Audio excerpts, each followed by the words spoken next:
brew, and one of the central debates is about what sort of changes they should be making to the game. Now, recently I uploaded a video about how I think more PvE content is coming. I even suggested that they should make aspirational PvE content, or maybe just have an introductory area for those who don't want to deal with PvP. But the rest of the game, PvP should be live, because that's where all of the tension comes from. That's where all of the good vibes and feels come from, because you constantly feel under threat. Now, I'm going to end the previous stream. We were hanging out on a morning coffee with members. That is something you can take advantage of when you are a member to this channel. So consider supporting the channel directly if you want to be a part of those morning coffee days, the opening to the day, as it were. But what I said in my latest video is that you're missing out. And one of the reasons I'm saying that is because the reason this game works is because it's basically a social experiment. And I think that's what is, at the moment, at least in the honeymoon phase, one of the more intoxicating things about Arc Raiders gameplay is that it's a social experiment. You can go in, you can role play, you can try to team up with people, you can be absolutely merciless, you can be super friendly, you can be, the one guy said he was the sheriff and he was like looking out for other people and hunting down the rats. This level of social experiment, I think, is one of the reasons that the game works so well. However, I do think there are some things that the developers are going to have to consider. And one of those things is, what do you do if player behavior starts to trend into counterproductive behavior? Somebody asked me, like, well, should the developers do something since solos is mostly PvE? And I'm like, no. If the emergent property of the game, if the evolution of this game and sort of the dynamic nature of it is that people have just decided that in solos they're going to be more friendly because it doesn't really feel worth it to draw attention to yourself, use your precious ammo, waste your shields on a fight even if you win, right? Like, if solo players have determined those risks are not worth it, then I actually think that that's totally fine. That's what they've determined is how they want to play the game. I only really think you need to start worrying about like legislating player behavior and what people are doing if it becomes counterproductive. One of those things would be if players are very, very experienced and really, really understand the game and they start to get bored and they go into those earlier areas, you know, like the map, the first one, the dam map. If they go there with the sole intent of just being a griefer and just PvPing up the joint, that could become counterproductive. It could lead to high fail rates. Like, Arc Raiders doesn't want new user acquisition and people jumping in for the first time to feel like the game is inaccessible to them because players are starting to become cannibalistic because they're bored. So this is the type of behavior they're going to have to monitor. I think right now one of the best things they could do is don't really do anything. Be hands-off. Monitor player behavior, monitor heat maps, quit rates, like what are people doing? When are they quitting? Why are they not coming back? You know, they're doing those little surveys. Anytime you sort of die, they do a survey. So I got killed by a Rocketeer. It asked me how the experience was. If you get killed by other players, it'll ask you how that experience was. They certainly want to see what element that like PvP and player death is playing into player psychology. So if you're not playing this game, check out my video where I said you're missing out, or, you know, hang out in this stream or come back to a stream or something and maybe get involved, get into our Discord, team up with people, try some of the things that we've tried that have led to better results. So that's just a very brief show open to kind of broach the subject of like, why is this game doing so well and why are people being so defensive of it? They don't want the game to be changed, but there are certainly two factions warring right now, those that think that PvP is amazing and those that would rather it be PvE only if they would like it to be.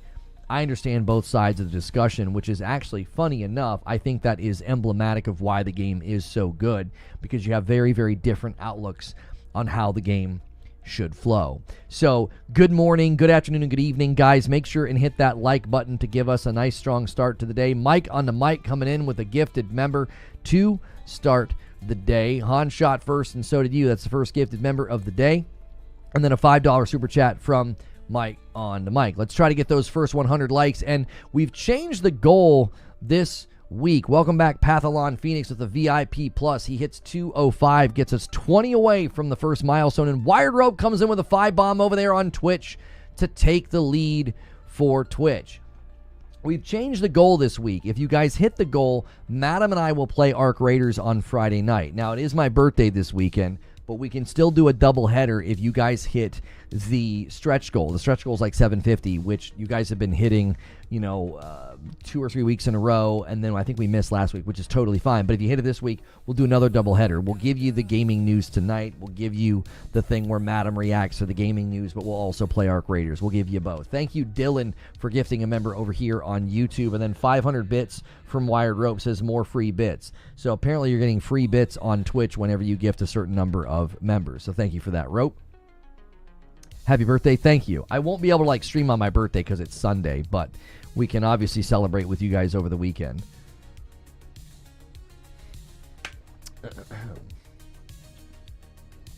And was getting client-side lag the last couple of days, died to a teleporting arc and hit registration not counting. Now, I've not had any of that happen. I have not had any lag. I've not had any latency, nothing like that when I've been playing. I'm back, had my first child this month, and finally Platinum Returnal. Nice, Pathalon, and congrats on the kid, man. That's a big step. Is your birthday Saturday? My birthday is Sunday. They already have a solution to PvE in the game with rotating events. Make one called Arc Incursion, where for the duration of the event, PvP is disabled and the Arc are cranked up to 11. Listen, I actually think that that's one of the ways they could incorporate PvE. A lot of people are saying, don't do PvE, don't do PvE. But they're not really watching my video. Funny enough, people that are in support of the video and PvE are also not watching it. Thank you, Joker Quinn, for gifting a member, getting us to 212 on the week. And a $2 super chat from Manny Plays. Happy birthday, my fellow Scorpion. I'm November 3rd. Well, happy birthday 3 days ago. I appreciate that so much. Let me set a super chat goal. Some of you guys prefer super chats over gifting. I will gift a member. There we go. If you guys hit the 5 super chat goal, I will gift a member. $5 is required on that. That's the minimum. Your birthday's tomorrow. Well, happy birthday tomorrow, Joker Quinn. Is this only Arc stream or talking about other games? I mean, there's plenty of other things going on in gaming news. If you want to bring that up, if you want to talk about other things, you can obviously use the question command to submit questions. The question queue is completely open right now, and as a member, you can use that and submit questions. Thank you again, Pathalon, for 9 months at VIP Plus, dude. I appreciate that very, very much. Use the practice range, make it bigger, and put Arc in there. Yo, good morning. Wooly had me pick up Arc Raiders to run a couple of matches with y'all sometimes. Yo, it's good, Talus. Your birthday's November the 7th, 9th, and a 20 bomb comes in from Pathalon Phoenix. He hasn't been here in a while. He's been busy having a kid, and he gets us to 232, and he puts YouTube in the lead, and I owe YouTube a member. Thank you so much, Pathalon. Always been so generous to this channel. And I'm going to drop a member right now on YouTube. Every 25, I give one back and pay it forward. So thank you so much for doing that, Pathalon. Enjoy all those members, guys. If you're a member, you can now use the question command. You can submit questions in the chat. Nightbot will grab those questions. And why is this doing this? I'm getting these weird overlay glitches with Chrome all of a sudden. There we go. There's the one from Damien hitting. Thank you so much, Damien. Rockstar earnings today, any thoughts? I've not seen anything on it. So Butter says, do you think Embark is taking into account the end of round surveys on where it puts players? Like if you hated the PvP and you say that and they put you in with other players that hated PvP, very possible. And a 10 bomb comes in from Mike on the mic and bumps us to 243. YouTube cementing their lead a little bit more. We are now 7 away from the next milestone of 250. Thank you so much, Mike on a mic. I appreciate it. It's an unbelievable community. You guys are awesome for the gifted. I wish I could contribute someday. Well, thank you so much, ABC. I appreciate you. Square Enix wants AI to handle 70% of QA within 2 years. I mean, AI is only going to be able to really handle QA in games if it's like very basic debugging. Could GTA 6 get delayed again? In the lead up to this earnings call, they've updated a couple of their pages and sites, and they've re-emphasized the release date, so I don't think so. And we're on a bit of a member train on YouTube, and a 10 bomb comes in from Neo Reaper and gets us to 250. We're now halfway to the goal of 500. If you guys hit that, Friday night, Madam and I will play Arc Raiders together. She's never played it. It will be hysterical if you guys can unlock that. Now, we'll do a double header. We'll also do that on Saturday night. We'll have her react to gaming news on Saturday. We do think striking with Arc Raiders is a good idea, though. A Friday night, my wife plays Arc Raiders stream could be hilarious, and it could pull in a lot of people that have never been here before. So, and make sure you guys are hitting the like button. We've been trying some different experiments with YouTube to try to make the viewing experience better for you, and currently I have turned off the automatic stuff, and I think it might be hurting us. We might have to turn it back on, unfortunately. I prefer to leave it off. Yo, Joker Quinn gifts a member and gets us to 254, and Talica gets us to 255. And right on time, Pathalon gets us to 275 with a 20 bomb out of nowhere. Talica with 41 months says, all these November babies, my birthday is November the 22nd. Happy birthday to you all. Also, 7 more months to 4 years. What? That is a long time. And Pathalong dunked that one home perfectly. I owe you guys another member. We are on a bit of a tear right now. If you've gotten a gifted member, there are no questions in the question queue. If you guys have questions about anything going on in gaming, whether it's Arc Raiders or whether or not it's about other things going on in gaming, you can use that question command and submit those questions. So thank you guys so much for doing that. And the like count's not moving, so make sure you guys are doing that. We are going to have to put this stream on our back. YouTube has made live streams just absolutely unreliable, and so we've got to kind of take ownership of that, whether it's the likes or the chats or the lurks. Those all help. And thank you guys for submitting some questions. Looks like we got 2 questions in the question queue already. Thank you for doing that. Your birthday's November 16th. For sure, a lot of November babies. Yeah, November is 9 months after February. So if you want to figure out what happened in February, to lead to all these November babies, I don't think it's difficult to figure out. But, here we are. All right, we're going to have to turn that thing on. Unfortunately, running this experiment is not working. So we're going to run it like we did yesterday. We're going to run it at low. Let's just see. Do you think that... Oh, hang on. That's a submitted question. Arc Raiders is a really great game. Everything is really organic. Well, one of the things I stressed last night in my video was that they're not selling you just another PvP game or like just another Battle Royale. They're selling you tension. I actually want to rephrase that. They're not just selling you tension. They're selling you a social experiment. It was a great breakdown. Thank you. I appreciate that. They're selling you a social experiment. Like, you go in and you can make of this game whatever you want. Like, whatever you want to do, you can just go in and do it. I'm seeing people role play. I'm seeing people act goofy, pick fights, get toxic. Like, you're obviously seeing all sorts of human behavior. Neo Reaper with a $5 super chat says, "Pokes Twitch, come on, do something." Neo Reaper is calling you out, Twitch. That's those are fighting words there. Twitter page is Springtime Crazies. Yeah. I was thinking more like that February is where Valentine's Day is, but anyways. High risk, high reward type game. Yeah, I mean it's got high risk, but also high reward. Coke Carnage's tweet was perfect about it. He said that, like, listen, you can't have the high highs without the low lows. I'm paraphrasing, but I thought what he said was right on the money. It was like the reason it feels so good to team up with people in this game is because they might not team up with you. Like, that's why it feels so good when you team up with people. If it was just completely co-op and every time you went into the game, it was just a matter of like, hey, do you want to help me or not? And they were like, no, I'm doing something else right now. And you're like, okay, cool. Understandable. Have a nice day. And then sometimes you go in and they're like, yeah, sure, I'll work with you. It's like, that would just be, there's just no tension there. There's no excitement there. The reason it feels so good when people work together is because they might not. Like, you don't know what's going to happen. The big draw of Extraction is the dynamic of unknown nature of the gameplay. Too aggressive of a base or too passive of a base can equally hurt that. Well, and that's why I don't think Arc Raiders ever has to worry about that. I don't think they ever have to worry about that. The nature of the Arc and the challenges that they pose and, like, going after the queens and, you know, potentially getting really, really good loot from doing those things, I don't think you're going to end up with people being too passive. Eventually, you're going to be sitting on a bundle of loot and a ton of stuff, and you did all the grind, and you did all the quests, and you leveled all your workbenches, you know.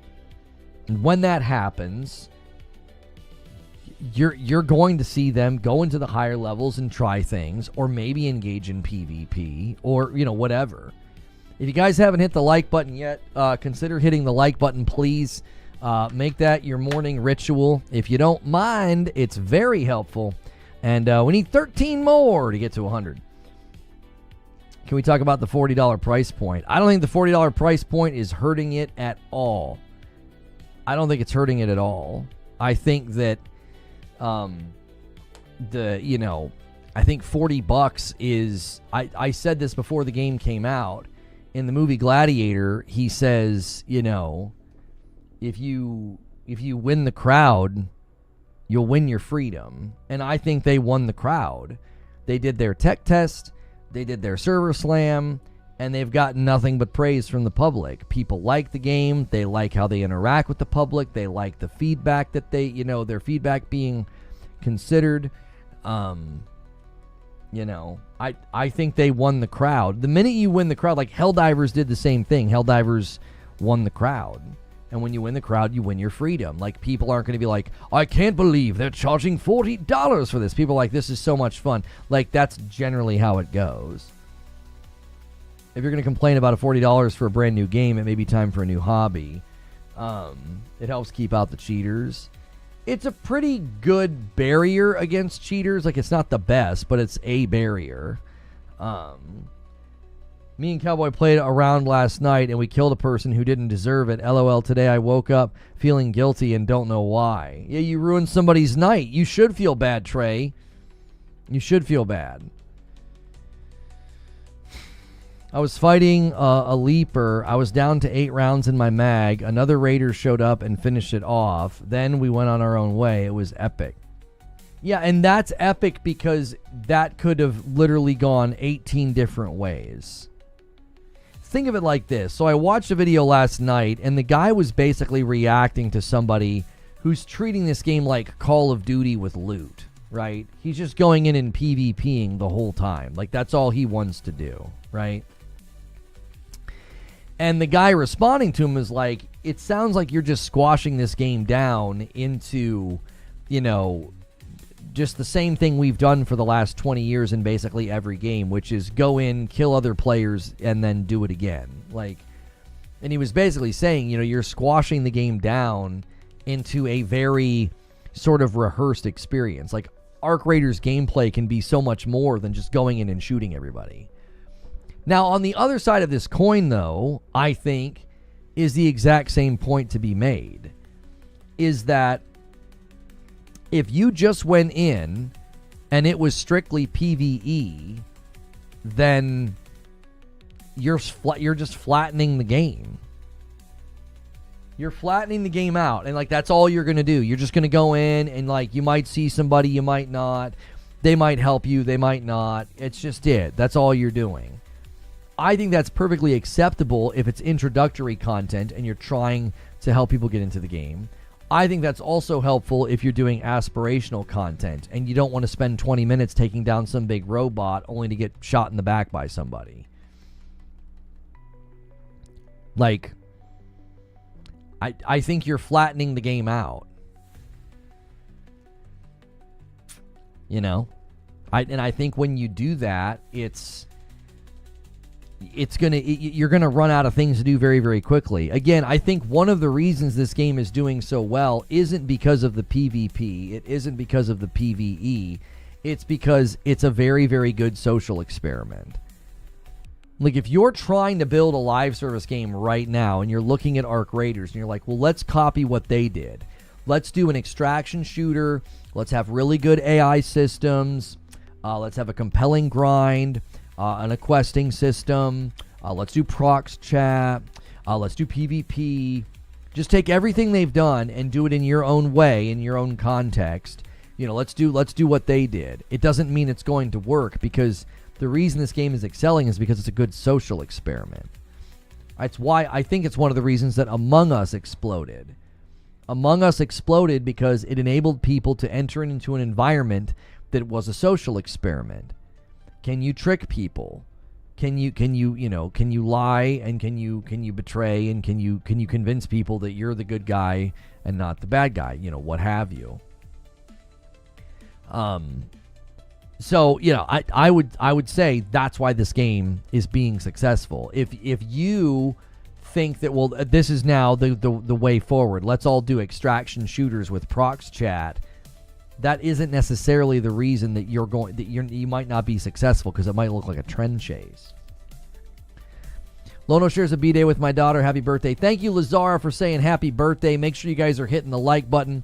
YouTube's wishing me a happy birthday by continuing to be terrible, but you guys aren't terrible, so thank you for that. If you saw Morning Coffee this morning, we appreciate you tuning in.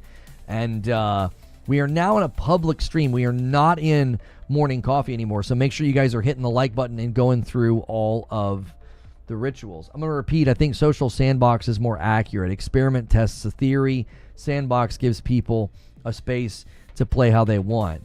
Right, but when I say social experiment, people know what I'm saying. It's basically an idiom. Like, saying social sandbox sounds like you can go in and be social in a sandbox. It sounds like a friendly game. This is anything but a friendly game. Like, it can be a friendly game, but social sandbox just sounds like a friendly game. Happy birthday, thank you.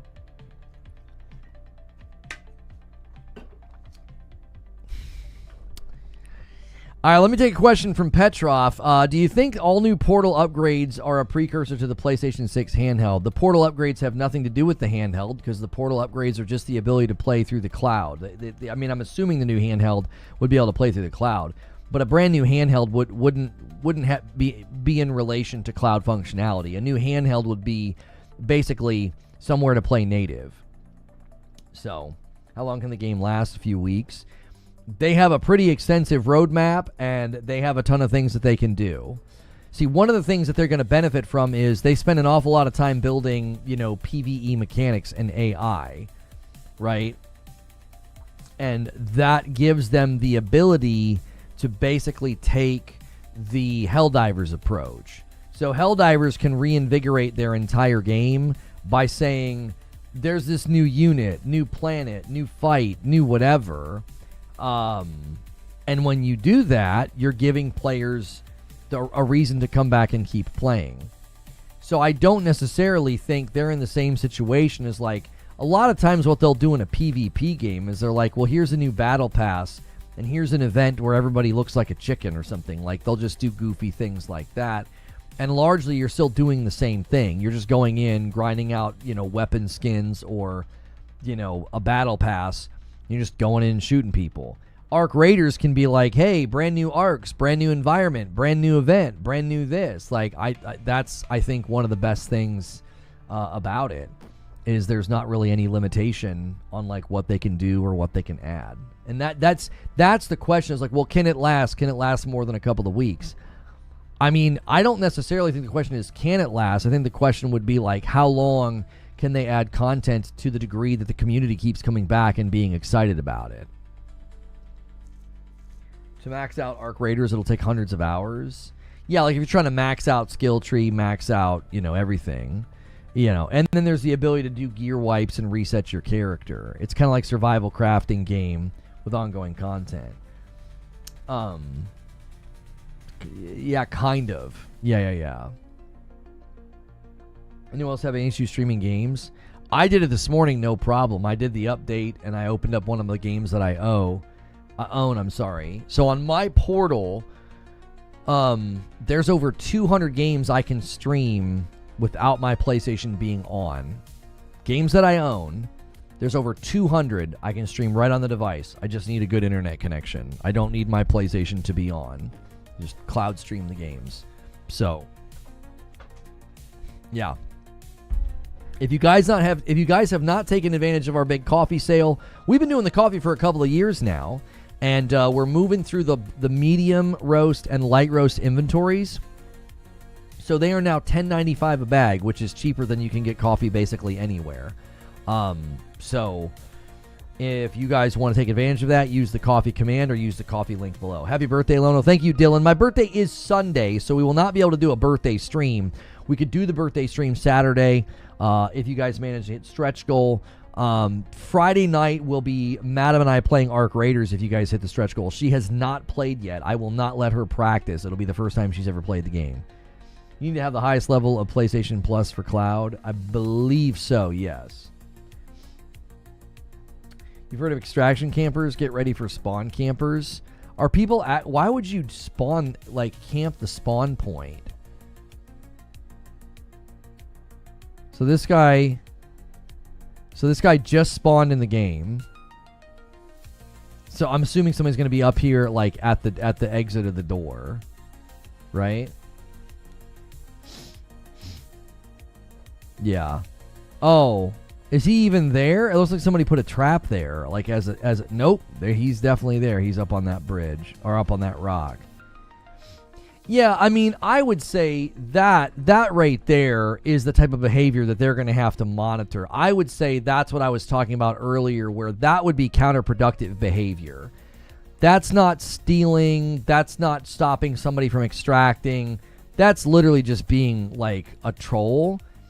And so if people start doing that, they're going to have to think about curbing that down. I don't think you want to mess with player behavior unless it becomes counterproductive. If tons of people start doing that, I mean, that's counterproductive. You can't even get into the dadgum game. Like, you walk up the stairs and somebody's got a trap set, and then you're insta-down. Yo, Lazaro, thank you so much for gifting a member and adding to the total. We're at 276. Thank you guys as well for getting us to 100 likes. Let's try to get to 200 likes.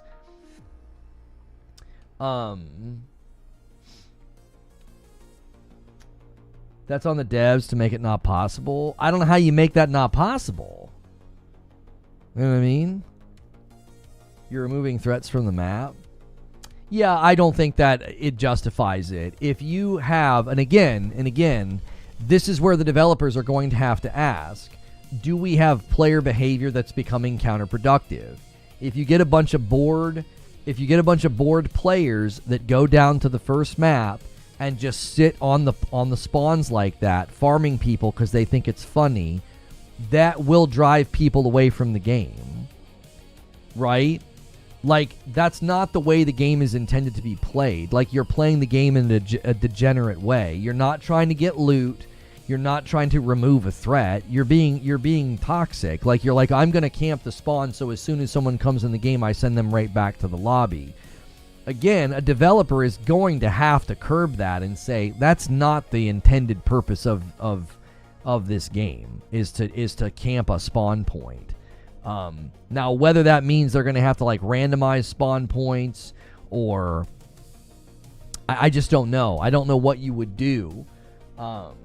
Where's the best loot come from? From going into, like, the higher level areas on the map. There are areas of the map where the loot is better, and there's also when you go to other locations. Like, I feel like the first map location, you're less likely to find really good stuff. Like, you go into the other areas, and then you go into the red areas, and you're going to get higher value loot, which means there's typically more players, and there's probably more of a propensity to fight over that loot because, you know, people want to get the good stuff. There are ways to root them out with arcs.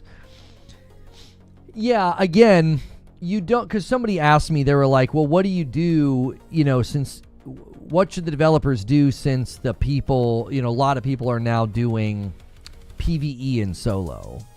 And I'm like, if the game is going through its own evolutionary stages and people have determined that they are going to play PvE when they are by themselves, there's nothing wrong with that. There's nothing wrong with that. Like, I don't necessarily think that you can basically, oh, we don't want people doing that. We don't want people being PvE and solo. That's how people want to play.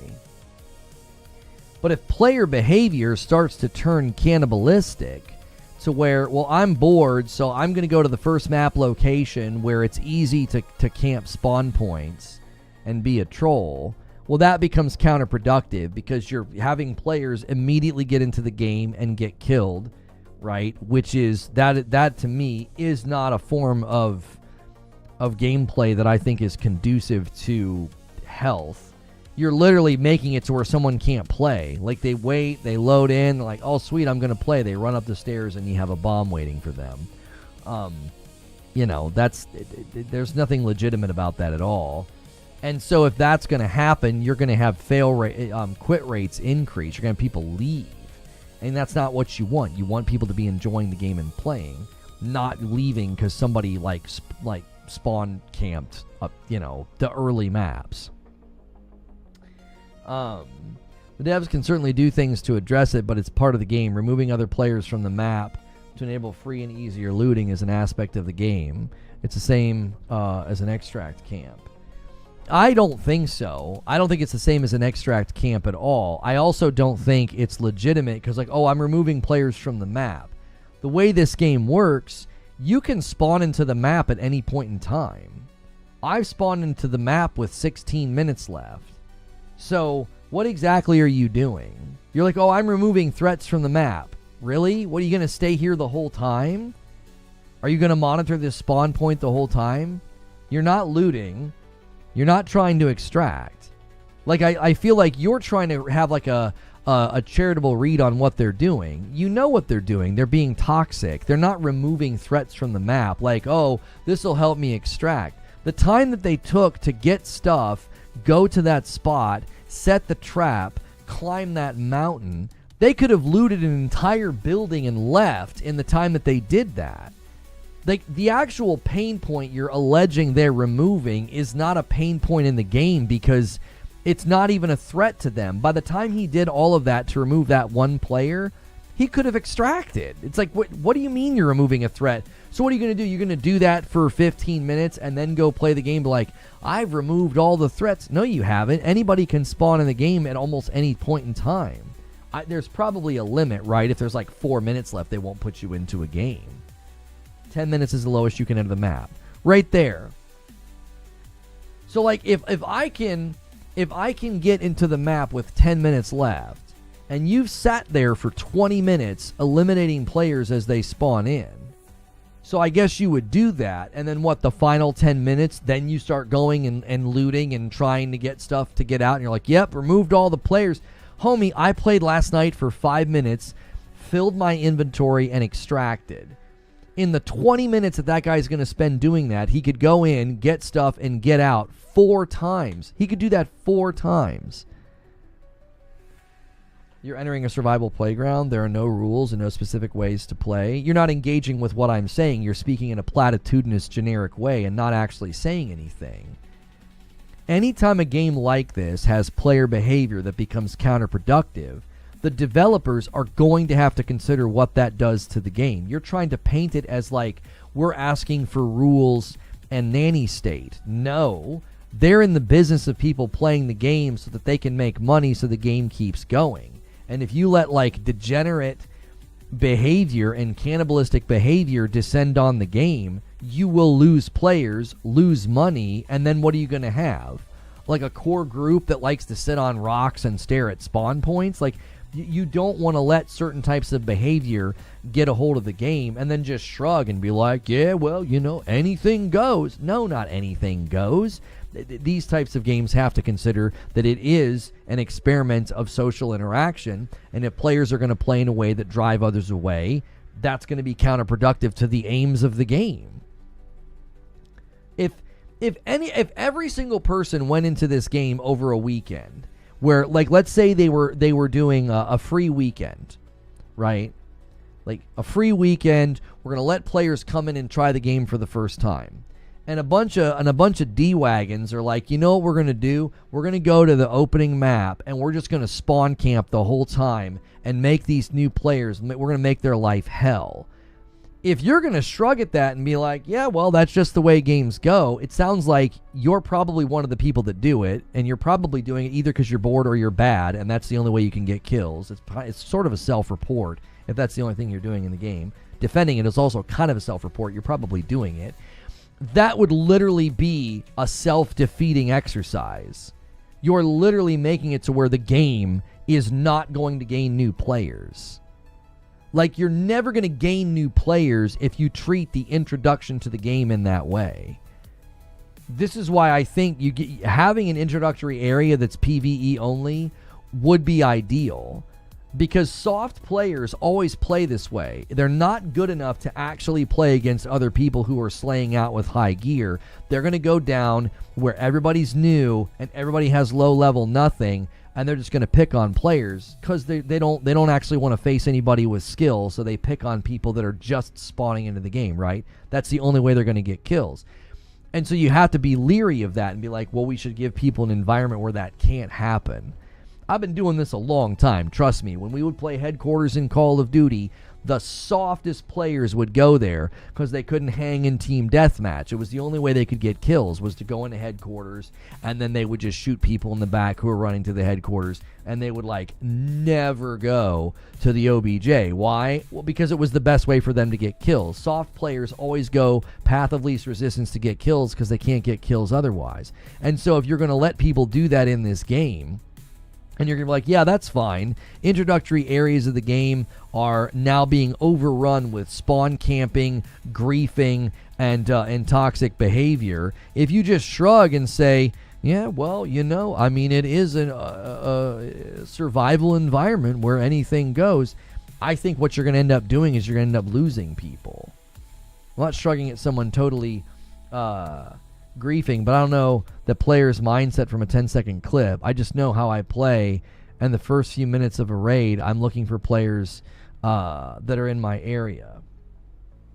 So that player went into the game, set a trap at the top of the stairs of a spawn point, and then climbed up on a mountain to look at that spawn point. So they didn't go into a looting pattern. They didn't go into a route for good gear. They literally turned around and stared at a spawn point. If I'm telling you, that has to be something the developer considers. You never want to over-legislate and be like, punish the player, ban the player. No. They're going to have to consider, as I've said many times, if you start to have player behavior that is counterproductive, you've got to curb that down because it's just going to lead to player loss.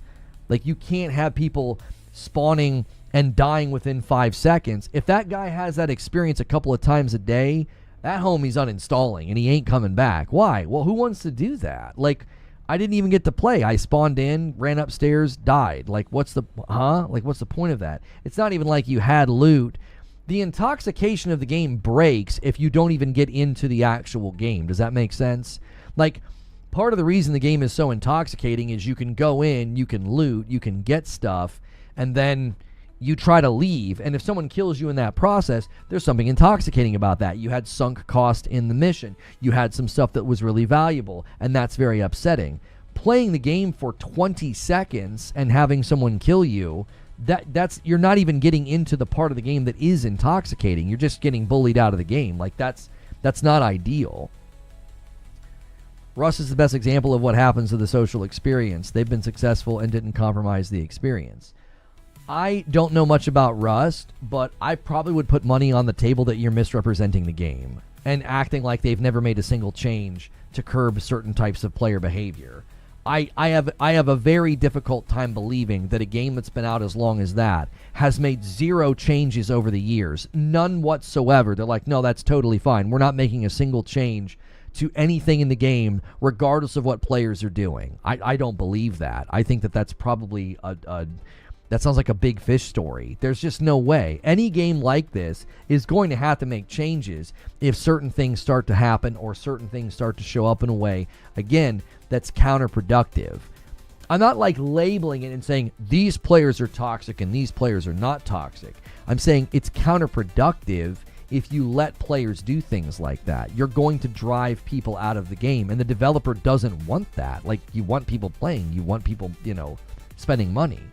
I'm sure they've made changes, but Rust can be a brutal experience. So your point is now that there was no point to be made at all, Deuterino. You postured as if, well, Rust has been successful and they've never changed anything. Well, if they have made changes, then your point's irrelevant. That's my point. Every game like this has to make changes at some point. I love the new member overlay, by the way. Oh, thank you, Dauntless. Good to see you. By the way, this goal is Madam and I will play Arc Raiders this Friday night if you guys hit the goal. Like, if you're going to make the point that, well, this game's been very successful and it hasn't made changes, come on. They've obviously made changes over the years. There's no way. Rust is a million times more toxic than this game will ever be, as far as I can tell. The number one rule in Rust is you own nothing. How important is having unique weapon strengths and weaknesses based on environment versus just differing gameplay mechanics but work well in basically any setting? I don't necessarily think this is a game that would be conducive to contextual power of weapons. Like, well, this weapon's really strong in this environment. Now, there are weapons that are stronger against Arc, and there are weapons that are stronger against humans. But if, like, you're in the desert and this gun's stronger than this gun, and then you're in, like, a normal biome, like a jungle biome, I don't necessarily think this is that kind of game. That sounds more like an RPG to me, where you have, like, a loot table that has contextual power based on environmental conditions. You know what I mean? Everyone knows Rust is a hellscape. Only people wanting to gank each other play it. And I don't think that's necessarily a good example. Like, if you're going to play a game like that and you're like, yeah, it's pretty toxic and everybody steals and everybody kills each other, it's like, well, okay, that doesn't mean that that's what this game is about. Especially when the developers have said on record that the main point of this game is not PvP. The main threat of this game is not PvP, it's Arc. And that they want to appeal to PvE players. And none of the quests force you to PvP. Now, there are achievements that make you PvP, but there are no quests that make you PvP. It's not a thing. Okay? So, if you're like, yeah, the posture you guys are taking doesn't line up with the way the developers have talked about the game. You're just like, yeah, no, that's fine. If people do that, that's just kind of the nature of the game. Yeah, you might just go in and get killed in 20 seconds. I don't think so. That's not the game that they've built. They don't want it to be deathmatch, where, like, you go in and that's just the expectation. Like, that's a battle royale. You land and you know in the first 10 seconds you could die. That's part of the value proposition, is that you go into a battle royale and within 20 seconds you could be dead. The value proposition of Arc Raiders is not, yeah, you might die in 10 seconds. It's just this ruthless PvP game. It's like, no, that's not at all what they're trying to sell people. They're trying to sell people a PvE grind where there is tension and threat of both Arc and players, and you don't know what might happen. It's this unknown. It's a new story every single time. It's not this, well, it's a PvP game. What do you expect, man? Yeah, you died in 10 seconds. Like, that has to be something they're going to have to consider. Interestingly enough, the people that don't want PvE only, you're going to bring it about if you act like this. I'm just going to be real with y'all.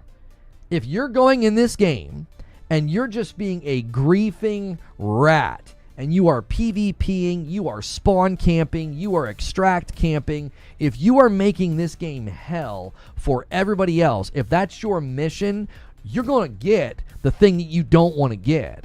They're going to give people PvE. They will. You're going to make it to where huge portions of the player base are like, I can't do this anymore. It's too toxic. I can't enjoy the game. Every time I load in, that's all people are doing. They're going to give PvE only to people if that's what you do. If you turn it into this spawn camping grief hellscape, they'll be like, all right, well, we're losing players. A lot of these players, we know they'll come back if we give them PvE only. Look at the survey data. Look at the player feedback. Look at the number of requests for PvE only. If that's the way you play this game, I promise you, you are going to motivate the developers to give PvE only. You're going to. Because they're going to say it's the only way we can retain these players that are going to leave otherwise. You're going to get the very thing that you don't want to see happen in this game. If you want Christmas noobs in the game, if you want less experienced players or PvE-minded players in the game, so you've got some cannon fodder to shoot at, you better be careful with your behavior. You better be careful what you wish for. Yeah? Oh, yeah? That's fine. They can quit. I'm going to camp these spawns, and I'm going to be a toxic player. Okay. Okay. You drive people right out of the game, and you see how the developers respond when they start to see player dips, and they're like, well, we know how to get a lot of these players to come back. We give them PvE as an option. And I actually think that would be a mistake. I've argued against that. I don't think that they should do that. If you want to do aspirational content that's PvE only, or you want to do an opening environment that's PvE only, I think that's great. I don't think the bulk of the game should offer PvE as an option, because part of what makes this game so enjoyable is the threat of, hey, these people I'm trying to negotiate with, or that guy up there in that building, he might shoot me. And that tension goes away if it's PvE only, and that's part of what makes the game so intoxicating and so enjoyable. The other reason I bring up Rust is because you can also use proximity chat, and there's a lot of social things that happen in that game that happen in Arc Raiders. People can be friendly if you ask. Arc Raiders does seem to be one of the most friendly games I think I've ever seen in this kind of an environment. If you guys don't mind, try and hit that like button. Try and get us to 200 likes. I appreciate it very, very much.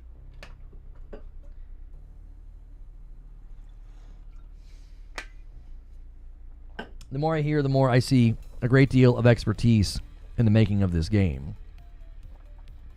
Spawn Camping Grief Hellscape is a great band name. It really is.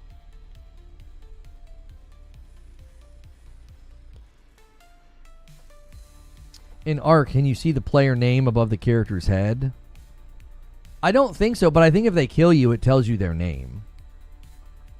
I think camping a spawn is toxic, but not camping in general. Camping and extraction is a valid strategy. Let people loot. Yeah, no, that's what I said, Hilly. I think it's different if you get killed at extraction, because you've been given an opportunity to be, you know, to be won over by the intoxication of the game. You're like, oh, I had some good stuff, right? Like, that's going to make you want to get back in there again. Now, if it happens like 4 times in a row, you finally get to the extract, and you get killed by a camper 4 times in a row, obviously that's going to make somebody say, I don't think this game is for me. $2 super chat from Goat says, can we play Arc together instead of Madam? No, if we hit this goal, I'll be playing with Madam, Goat, not you. So thank you to everybody who got the member count bouncing back pretty strong today. I appreciate it very, very much. If you cannot gift a member or do your own membership, just hit like, be here as often as you can, chat as much as you can, and that will certainly help your chances. Hatch keys give you a better option to escape. This is true. If that happens multiple times in a row, you could buy the hatch key. You get like, what, 1 a day? You could find hatch keys. You can make hatch keys. You could use hatch keys to get out. Yeah. What you never want to have happen in a game like this, let me say it this way. One of the things people talk about in this game being so amazing is the tension and how every game something crazy could happen. Every game you have no idea what might be around the corner, okay? What you don't want to see happen is a player has the same experience like 5 times in a row. They go in and get killed out of spawn, or they go in and get killed at the extract, okay? That right there is squashing the experience that we just got done praising. We're like, yeah, you never know what could happen. You never know what it's awesome, it's dynamic, it's crazy. Well, tell that to the guy that just 5 times in a row got spawn camped or got killed at the extract. Like, he's not going to think that. So again, it's not that the developers want to stop people from playing the way that they want to play. You do not want somebody having an experience that is not actually representative of the game. If you're like, oh, I've had so much fun, I played for 40 hours and every game's different and exciting, but then you're going to camp a spawn or an extract every single game so that new players don't get those awesome experiences, and they're literally just cannon fodder, and they come in, die, come in, die, come in, loot, die, come in, loot, die. They're not going to say, oh, wow, what an emergent experience, what a dynamic experience. No, they're going to say, I'm just getting farmed by experienced players. Do you see? Like, you can't sing the praises of a game's dynamism and variety and emergent sort of, you never know what's going to happen. You can't sing those praises and then become the force that removes that from the game.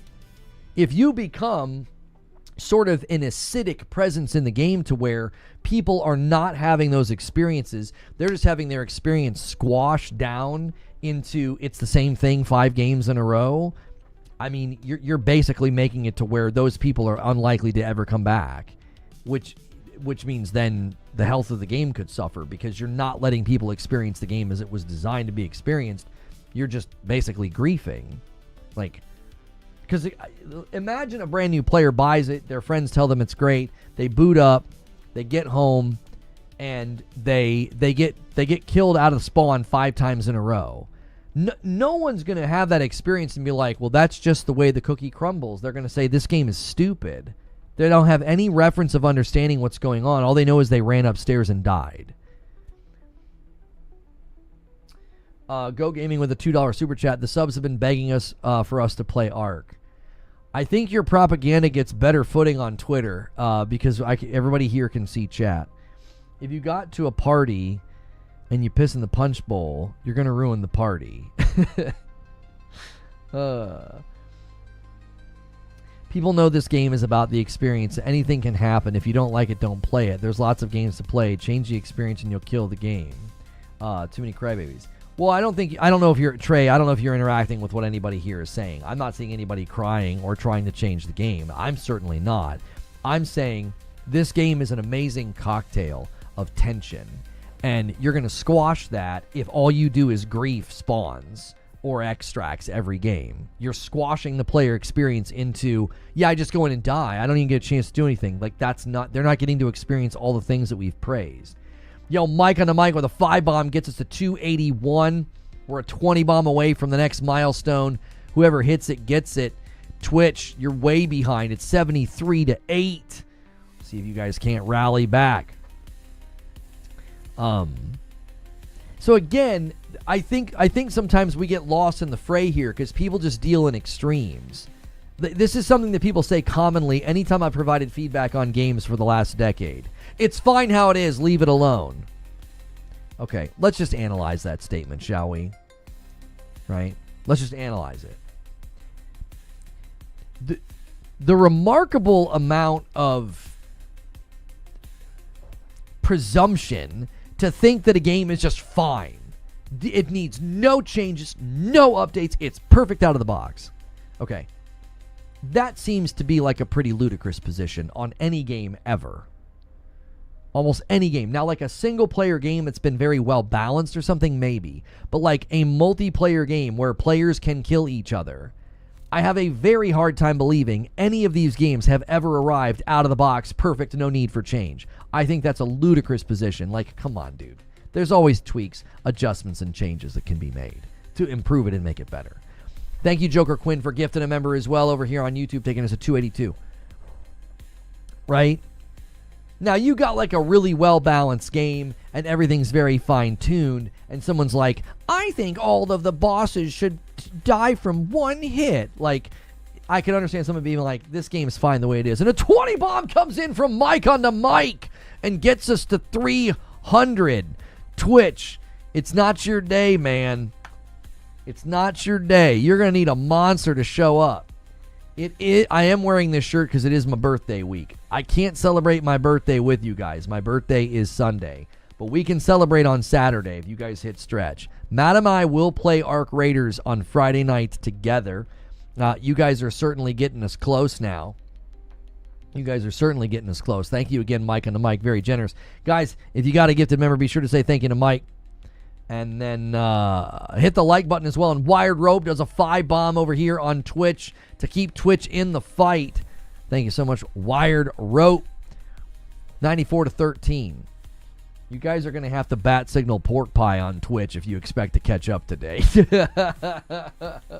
Or all of you have to band together. We got some 20 bomb kings over here on YouTube today.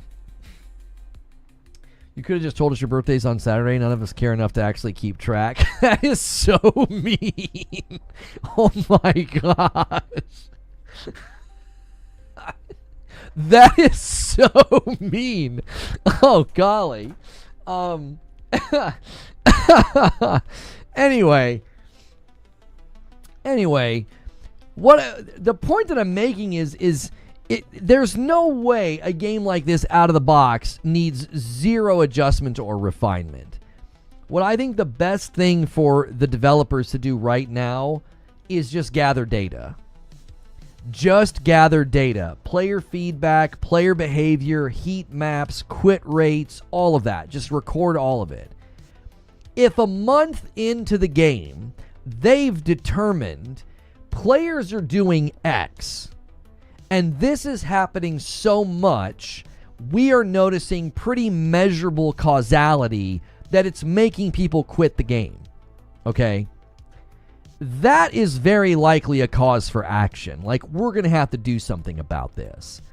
If they get 4 weeks into the game's life and they're like, there is a percentage of our more committed players that are, for some reason, they're just going into that first map and they're just camping the spawns.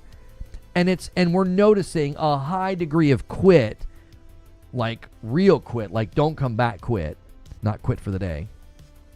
We're noticing a high degree of people quitting because of that. Okay, they're going to have to analyze that and make a decision. Okay, how do we curb that down? Is there something that we can do? Can we incentivize players to stop doing that? Question one should always be, can we incentivize different behavior? If you can incentivize different behavior, then you can get people to, steer down a different path. Does that make sense? If you can steer people down a different path,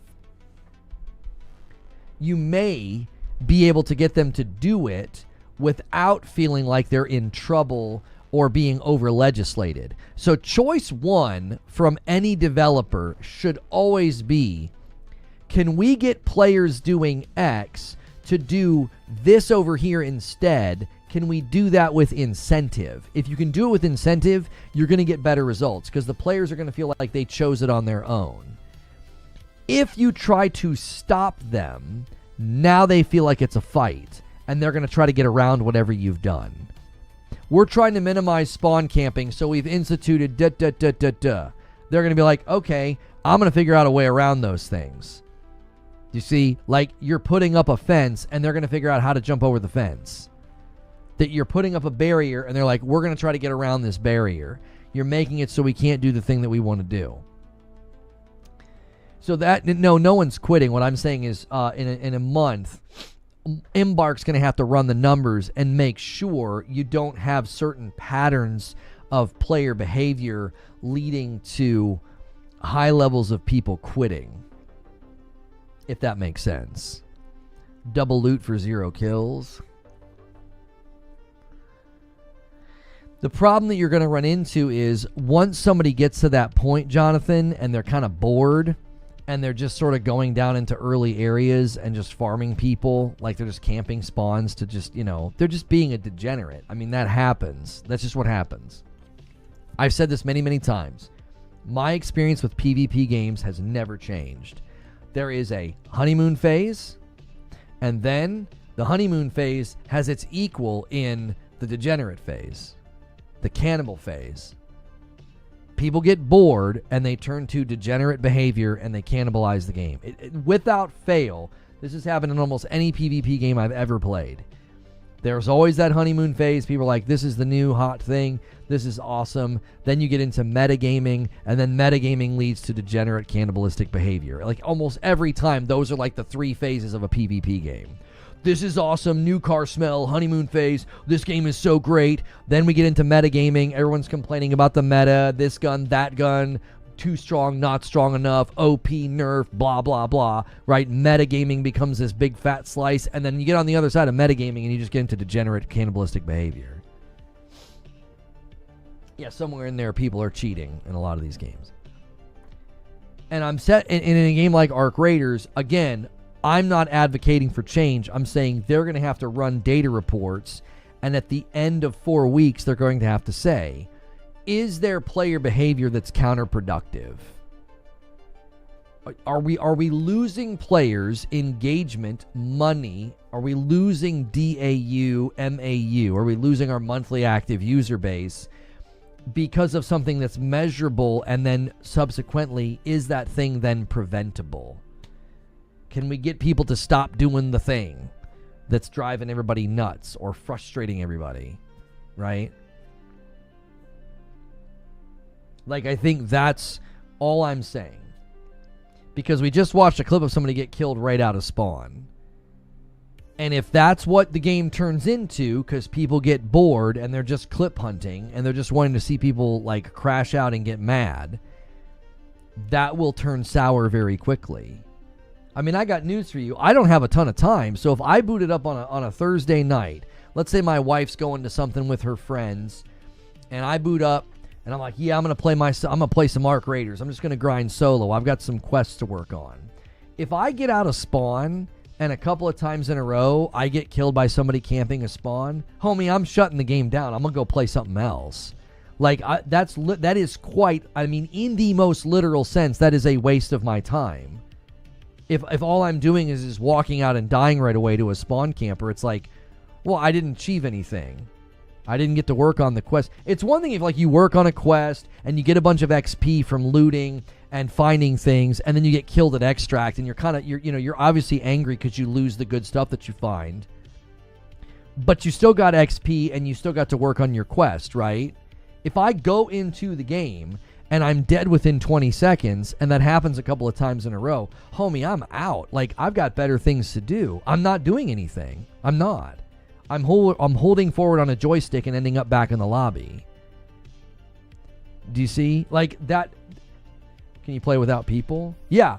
Yeah, solo play is actually right now one of the more friendly environments. For now, people are worried that it'll turn toxic and it'll turn PvP, but solo play is quite friendly, actually. I think the reason solo play is friendly is because when you're by yourself, a single engagement can eat into your stuff pretty quickly. You're probably going to take damage to your shield and or your health. You're going to eat into your precious ammo reserves. And that's just from one fight. And now, even if you won, okay, maybe you get some of your ammo back from the guy you killed. Maybe you get some bandies and maybe you get a shield recharge, right? You can kind of get yourself back up to snuff. Well, you just drew attention to yourself. So now you might have somebody else coming that wants to fight, or the Arc might come over and want to fight. So you see, like, the solo environment's actually quite friendly because the risk reward element is very, very, it can be very imbalanced. The risk you take fighting one person, there's almost no guarantee of reward at all. There's a higher chance of fighting one person and that leading to a spiral of bad things. So a lot of people in solo are just like not interested in fighting because it's unlikely that even if you win the fight, it's going to yield you some great reward. Like, yeah, this guy had an amazing kit. Like, it's just unlikely because one player by themselves, mathematical probability is not in your favor that, like, yeah, I'm going to kill this guy. We've been in the map for 5 seconds or 5 minutes, let's say. Oh, I bet he has a ton of great stuff. No, probably not. He probably has a bunch of duct tape and springs and, you know, some metal and maybe a candle you can sell. But outside of that, you know, the odds of him having great kit is not there. So you're taking a risk with your shield, with your bullets, with all of it. That a lot of people just don't see the point. Yeah, and if you take a free loadout, if you take a free kit in, just straight up tell people. I told a guy, I was like, dude, I'm just working on a mission. I'm on a free kit. And he stopped shooting me. Because from that point on, every bullet he shoots at me is a waste. And if I shoot back, he's going to have to use resources to put his shield back in place. For what? For a free kit? I have nothing on me. You know, like Nedry says in Jurassic Park. I have nothing on me.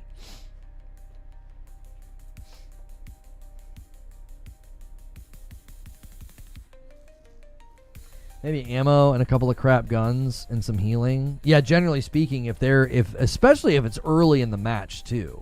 Can you play without PvP? No, you cannot play without PvP. I have played the game for 10 hours. I have died to PvP twice. So it's very possible.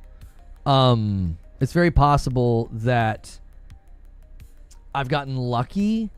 But I said earlier, I think a lot of the people that are like leaving comments on my video, and they're like, you know, all I do is die now. Everybody's just PvPing constantly now. I think they're not using prox chat. That's my theory. My theory is if you go in and you get killed 5 games in a row by another player, I don't think you're using proximity chat. Do you have crossplay on? I have it on when I played with somebody, but I don't know if I think it's still on. I don't know if I went back in and turned it off.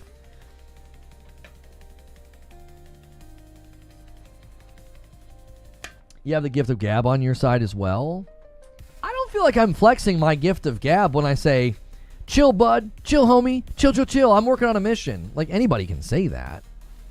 I'm not going into some speech about, you know, listen, the emergent dynamic gameplay of this game is really won in the hearts of people who decide to not shoot. So I really need you to consider that right now. Like, I'm not I'm not going into like a philosophical diatribe about why they shouldn't shoot me. I'm like, chill, homie, chill. I'm working on a quest. I'm on a free kit. I got nothing. The info needs to be disseminated. If you don't talk, then people will assume that you're not talking on purpose. I play without a mic and get murdered a lot. Chill, guy, or I'll talk your ear off. Listen, you put me down, I'm going to talk the whole time I'm down here. One of the funniest clips was there was a guy in a corner, and Nade Shot's like, come on, buddy, get me up, man. What are you doing there, Red? What are you doing there, Big Red? And the guy turns around, he's like, shut the up. And he's like mad at Nade Shot. Like, Nade Shot's like pestering him. He's like, come on, man, get me up, dude, get me up. And the guy got so mad. I love that. That was my favorite part in the whole clip. That dude was just like doing his best against the bots. He turned around and told Nade Shot to shut up. You think there is a way to mark yourself as friendly? Yeah, you can with emotes. You can say, you know, don't shoot, or I think there's one you can do that's like, I come in peace or something. Try scripture next time. Yeah, just start quoting Bible verses to them. You know what I mean? Those who live by the sword die by the sword, homie. So you can kill me, but it's gonna come back around. They'd be like, what the They're like, sure, whatever you say, man. Boom. Yeah, there's like don't shoot and want to team up. Yeah. There are emotes that makes your character say something. Yeah. Dante had the whole lobby friendly, but was talking for like 20 minutes straight, so a dude couldn't take it anymore and killed him. That's good. See, that's the stuff right there. That's why you don't want to just camp a spawn or like camp an extract. You know what I mean? You're just really, really shrinking the possibility for good experiences. You just really are. You're really, really hurting it. Like, just, you know, let those fun moments happen. Oh, I'm just going to camp a spawn, or I'm just going to camp an extract. Like, okay. Give him the old Obi-Wan line from New Hope. Yeah. If you strike me down, I'll become more powerful than you can possibly imagine. That's right. If someone starts quoting Bible verses to me in a game, I'm shooting them. You know what I've always found interesting about movies is really villainous people. They've memorized a lot of the Bible. It's always in a movie. They're like, you know, they're getting ready to like kill somebody or something, or they have all these hostages, and they're like, Corinthians 2:13. You're like, what the frick? Like, this sadistic like murderer has got Bible passages memorized? Like, when did you do that? Like, I'm a believer, dude. I'm at church every Sunday, and I mean, I can quote a couple of things, but you know, these villains in these movies, man, they are they're really good at it. The path of the righteous. It's like, whoa, how? Okay. Listen, if somebody starts doing that, though, you probably are in trouble. Like, that's, you know, I think that's scary. Like, you know, I'm a Christian, and if someone's like, can I talk to you about Jesus? I'd be like, can you settle down? Like, I'm just here to buy a bagel. Like, I don't, what do we, what are we doing right now? You know, take it down a notch there, pal. You know, I'd be worried. So if somebody's like, starts just diatribing some scripture, I'm worried. I'm like, this guy's about to, he's going to kill all of us. We're all dead.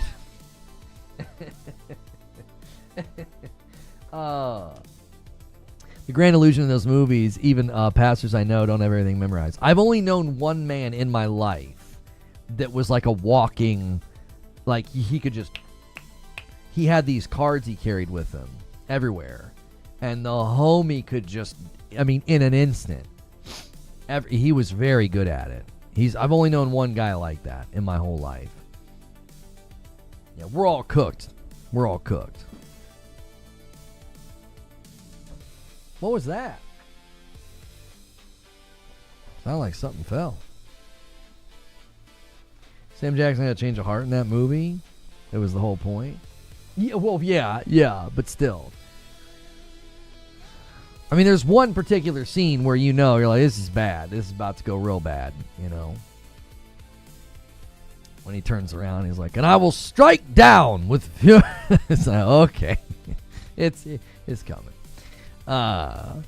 We got some questions submitted by members. You guys can use that question command. Fat Lump says, do you think it would be a good idea to increase the difficulty of the Arc and group matchmaking to try to encourage teams to work together like solos do? Again... I think the impetus for change in this game should be behavior that is counterproductive, not behavior that you don't like.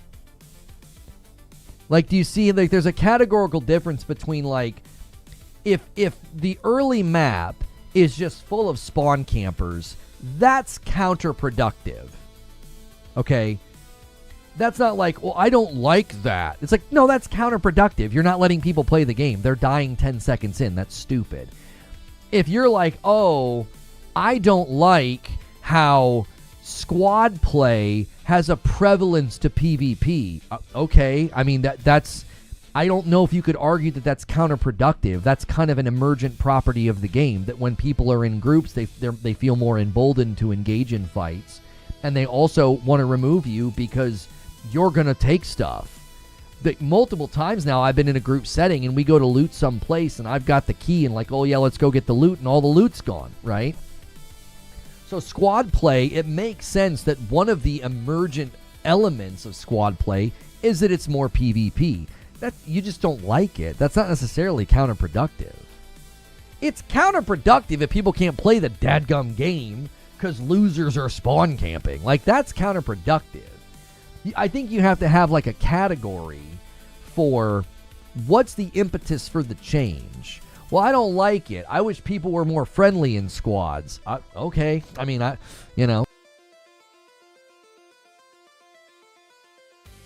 excuse me. If you don't like it, I mean, you either got to figure out a way around it, you know, become a better negotiator, become better at PvP, or if you want to go to the environment where people tend to team up more, go to solos.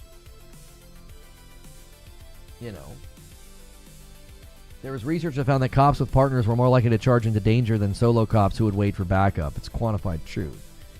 Yes, there's an entire element of, like, you will do things in a group that you would never do by yourself. You know, like when your team wins a baseball game and you decide to just light the city on fire. Like, you're not going to go do that by yourself because you were watching a great Fortnite match and you're like, he won! Yeah! And like run out and start lighting cars on fire. You're probably not going to do that because you know you're going to get caught. Well, a big group is going to do it because you feel strong in the group. You don't feel like anything can happen. You feel like you can get away with it. Same rule applies in this. If you go into squads, you are going to encounter more PvP. You just are. You're going into an environment where people feel stronger, where people are going to have more of a propensity to engage in combat because they're all together. You know.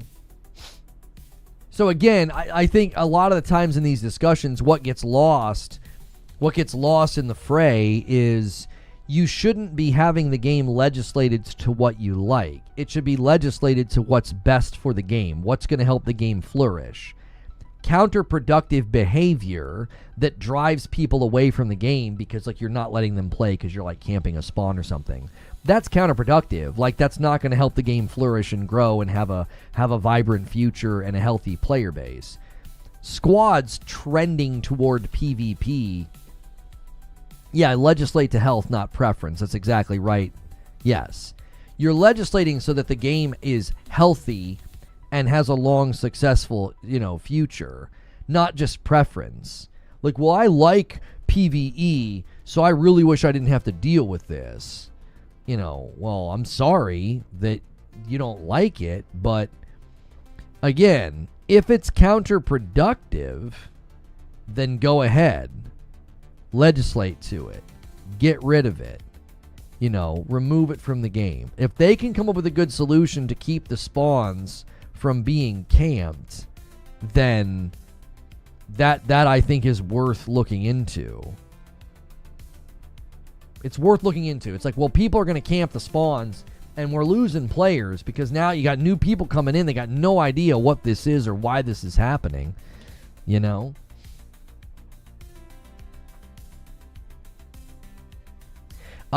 we try to get 200 likes on the video? We're about an hour into the broadcast, so try to get us to 200 likes. Sadly, I ran an experiment today, and it blew up in my face. We can't do what I tried. I tried to disable completely, entirely. I disabled the automatic ads. I had the ads set to manual, and I think it just murdered us. I tried yesterday running them on infrequent, and it seemed okay. There's like infrequent, there's medium, and there's like aggressive or whatever. I had it turned off completely at the beginning of this stream, and YouTube basically did not like that. YouTube did not like that. So this stream had a pretty bad start. So try to get us to 200 likes. I really wish I could turn that off permanently, but it doesn't seem like we're going to be able to do that, unfortunately. So, Jaggy submits a question and says, do you think the Division 3 could learn from Arc Raiders? I know you've never been a fan of crafting in games, but I think it feels more rewarding than loot drops. Well, I mean, it's not that I'm against crafting. I've always said that crafting is dangerous. So, you got to represent my position on this fairly here. I have never said that crafting, shouldn't be in a game. I've always said crafting is very dangerous because it can literally pour acid on player incentivization.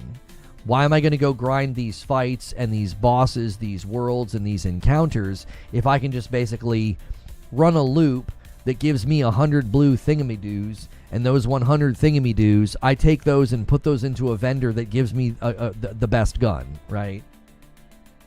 Now, I think that the way that crafting worked in Division was okay because they gave you minimal impact on a gun. They were basically like, hey, there's a lot of things that can land on a gun, and we're going to let you round out a gun to your liking. We're not going to let you build the best gun, right? Like, I mean this. If you let people just build whatever they want, that's a terrible idea in a game. If a game is loot-based, hear me say this. Let me qualify. If a game is loot-based and I'm going out into a world and trying to get loot, and you let me come back to a bench and go, best barrel, best grip, best chassis, best grip, best handle, best, stock, best scope, just ding, ding, ding, ding, ding, ding, ding. Everything is best in slot, best in class. If you let me do that just by sinking currency into it, that is an enormous mistake. That is an enormous mistake. You're just pouring acid on the psychological nature of like what makes somebody keep coming back into a game and looking for loot. They're going to say, what do I need to buy all these best in slot pieces of the gun? What do I need? And you're going to say, you need gold coins, silver chips, and, bronze marbles. And you're like, okay. So what are they going to do? They're going to find the absolute most efficient grind to getting those currencies.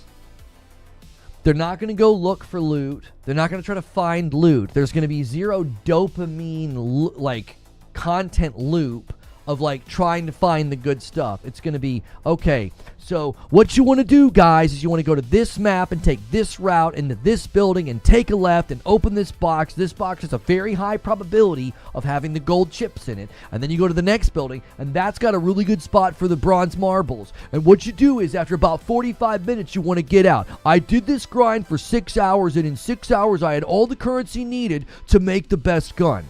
Just put a fork in that game, because nobody's going to stick around for that. You're going to do that. You're going to absolutely maximize the fun out of the game. You're going to make the game as efficient as possible. There's going to be zero dopamine hit, zero addictive qualities. And I'm not saying you want games to be addicting, but you can have games with a healthy amount of hey, there's something that makes me want to keep coming back and engaging with this, right? There are addictive properties to the game.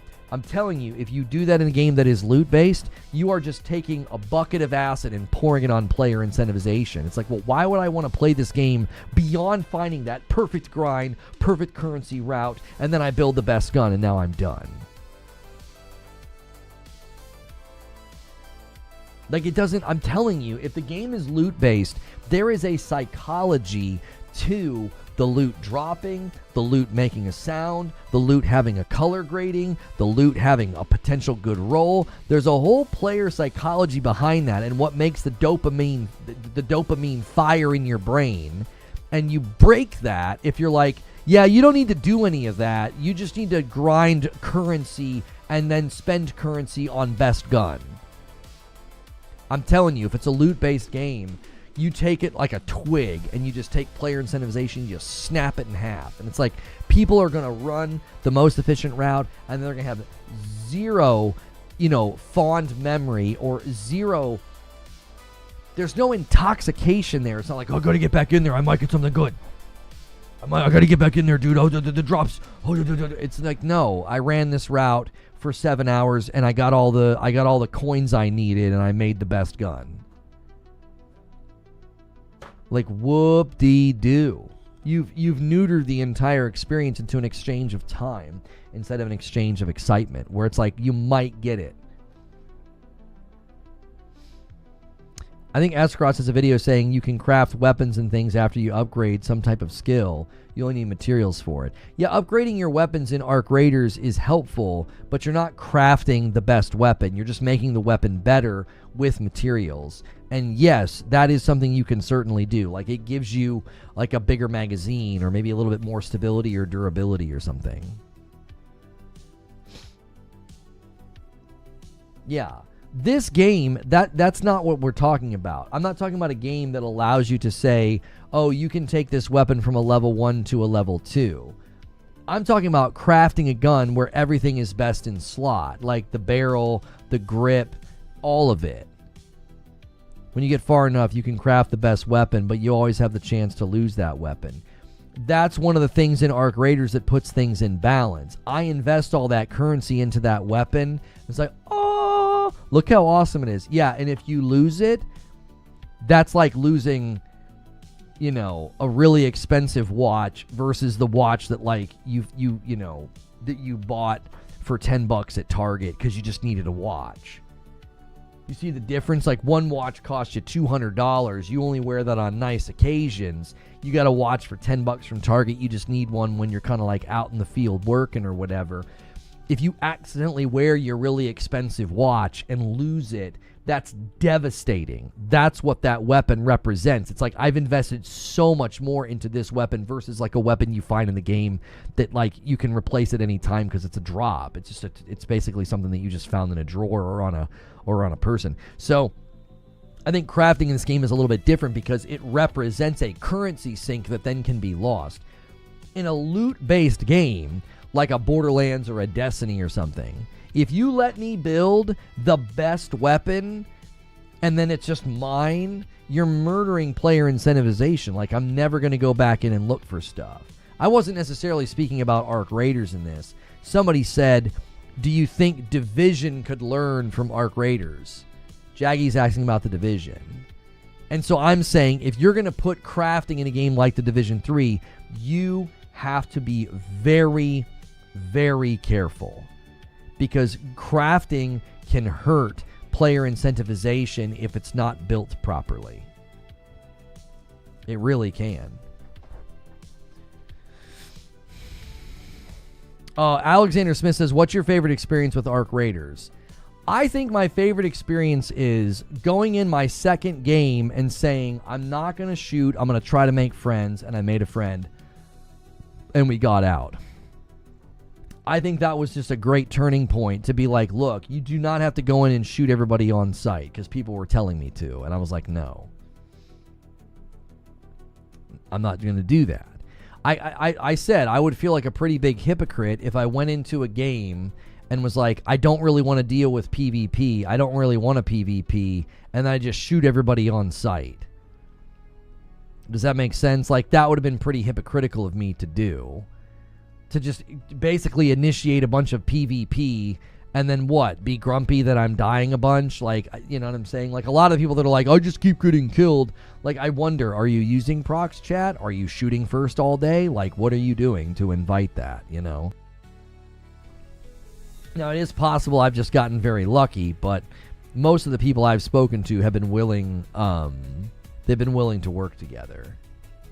They're not just like, oh, no, I'm going to kill you. Like, obviously, you can run into people that have zero desire to work together, zero desire to talk, and they just have the mic turned off, and as soon as you go to talk, you know, they're shooting you. Yes, that can certainly happen. I would be willing to bet money, like put cash money on the table, that the people that are like, I just had 5 games in a row and that's all people do is shoot me. It's like, are you using prox chat? Have you once tried to like negotiate with somebody? Or using the emotes, like Pouring Rain saying, I emote don't shoot anytime I see a person. Right. And I think like level of impact of like efficiency of like minimizing you dying in this game, speaking on the mic without the AI voice changer is probably the most effective way. Using the voice changer is probably a little bit less effective because they think that you might be memeing. Emotes are probably a little bit less effective. Going in dead silent, saying nothing, and using no emotes, you're very likely to just get shot at every time because they don't know what you're doing. They don't know if you're a threat or not. If they've got decent loot and they're trying to get out and they see you, they're worried that you're going to kill them. I shoot people who emote and don't talk on proxy chat. Emote babies, I call them. Don't shoot totally works. Yeah, it's probably not as effective as talking on the mic, but I died in the tutorial. I didn't think there was real players in the tutorial. Are you talking about when you tried to open the door and the guy comes up behind you? Because that's not real. That's scripted. The tutorial does not have real players in it, if that's what you're talking about. That's a scripted encounter. Yeah. Can we get 20 more likes on the video, guys? Really, really quickly go through that ritual. Make sure that you have done that. Also, check your upgrades and check your primes. See if you can do those. Because if you don't, it won't get added to the total. Like, if you don't celebrate those. You're paying for those, so make sure you're celebrating them.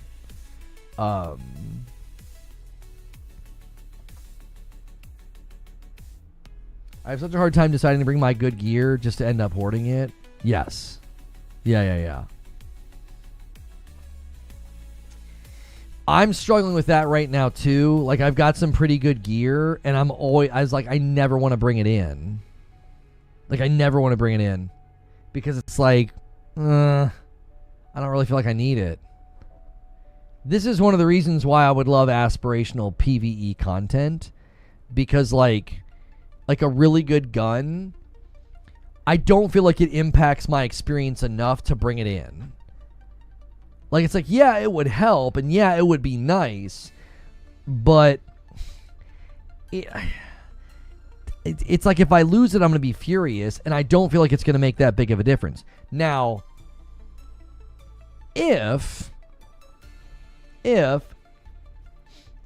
I had like a piece of PvE aspirational content to go in with a bunch of bros, then I would be like, yeah, I'm going to bring in my best stuff. You know what I'm saying? That's just kind of my player psychology's always been that way. I struggle with this in games where they're like, here is an elixir that gives you increased damage. Here's an elixir that gives you increased defense. I never use them. I'm like, oh, I need to save these. There'll be a time where I need to use these. And then I never use them. We saw you play Sekiro, we know. Yeah, I'm so bad about that. Sekiro was a little bit different. If Sekiro would have been like, here is something that deflects this attack, umbrella, or here's something that makes your weapon stronger for time. And if it gave me those things back on a respawn, I probably would have started using them. I don't like using those items in a fight in Sekiro because then I lose them and then I don't have them anymore. And it's like, well, now I need to play the fight without them and I need to kind of relearn certain aspects. So that's why I just don't use them. Thank you, Belly Boy, for 30 months in a VIP. There it is. Bumping the line to 308, 95 to 13. Twitch pretty far behind today in the contest. Lono and Elden Ring not buffing a single time. Yeah, I'm pretty sure that's how I played Elden Ring. Yeah. Now, I used items in Ghost of Yote all the time because I knew they were easy to replenish, and I knew if I died in duel, it would give them back to me. If I had like 5 shurikens and 5 of like the dust balls or whatever, I knew I would get them back if I died. The thing that I didn't like in Sekiro is if I die, I lose those things. They're gone. I don't get them back. And I don't like that. I don't like playing a fight where the currency spent in the fight is another sunk cost that I don't want to lose because it'll like psychologically it messes with me. A $5 super chat from Neo Reaper says, still poking. Neo Reaper is poking Twitch. He's like, come on, do something, Twitch. Poor Wired Rope. It's been a Wired Rope day. He did 2 5 bombs and a 500 bits. Hilly says, YouTube scum.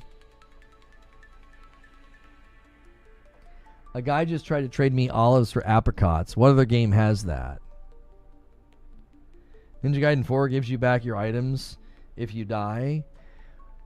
If I was good enough to play Ninja Gaiden, that'd be great. To this day, people are still commenting on that stream saying that I'm bad. And I'm like, I know if you listen very carefully to the video, I say that in the video. I say that I'm bad. I say that I'm not good enough. It's like they don't know what to do. They're like, I only have one response to somebody who's not as good at a video game as me, and that response is you're bad. And it's like, yeah, I know. I say that in the video that I'm bad. You're spent currency in Breath of the Wild in every single fight that has to be required. Checkmate. Man who admits he's bad gets called bad. Yeah, more at 11. We have more news on this. It's a developing story. 43-year-old casual dad gamer says he's not good enough to play the game, and people are telling them he's bad. We'll have more as this story develops in the coming days. It's invigorating. You can buy the anvil. Do you need to have gear benches at a certain level? I actually don't know if you have to have gear benches at a certain level to get the anvil. I'm not actually sure.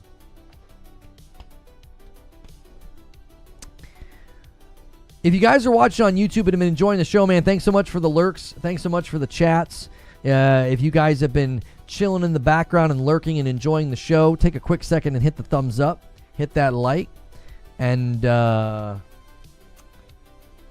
sky's blue. Sky's blue, boys. I just checked that it was saving mine. I gave the video a little like there. Last question in the question queue is from Hilly. With the success of Arc Raiders, Were Bungie correct to build an extraction shooter, the quality of Marathon aside?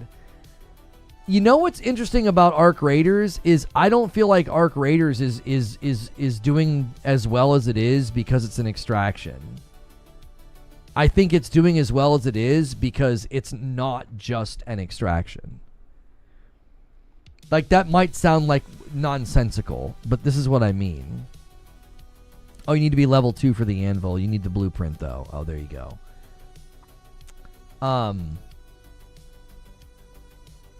I played Marathon for 5 minutes, turned it off. It has no chance. Yeah, it's dead on arrival, in my opinion. I think the reason Arc works is because it's not just an extraction shooter. It's basically a PvE game that added in PvP. And I think because of that, because at its core, it's a PvE game. Like, that's its biggest, that's what's in its corner. Arc Raiders may make people more interested in Marathon. That's certainly a monkey's paw. Because if Arc Raiders makes people more interested in Marathon, they're going to be comparing it. And I don't think Marathon will stand up to that comparison. I think that's a monkey's paw. If I grant you that wish, you don't want that wish granted if you're Bungie, because everybody's going to come over and be like, yeah, let's check out this new extraction hotness. And they're like, this game freaking sucks in comparison to Arc. I don't know. You know what I'm saying? Arc Raiders was getting high praise in its tech test. And Marathon was not. So I don't know. I think there's a chasm between them, and I don't think you would want that. I don't know. Marathon could attract more PvP focused players for sure, but I don't know, because the PvP will be better. Here's what I heard from PvP minded players about Marathon. They were like, I just feel like I've played this before. They were like, this just kind of feels like Apex with an extraction mechanic. That's what a lot of the PvP-minded guys were saying.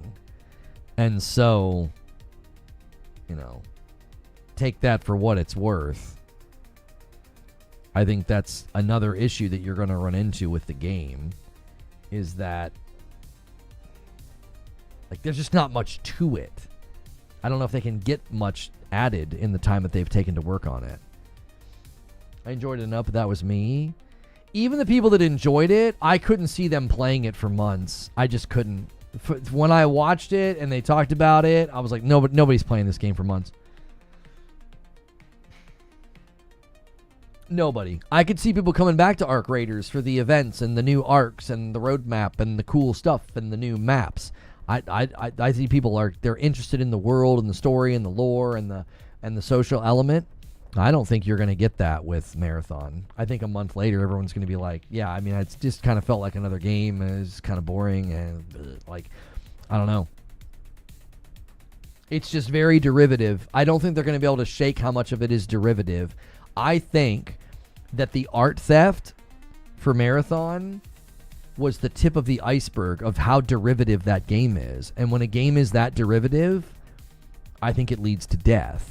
Its Concord was derivative. From its head to its toe, it was derivative.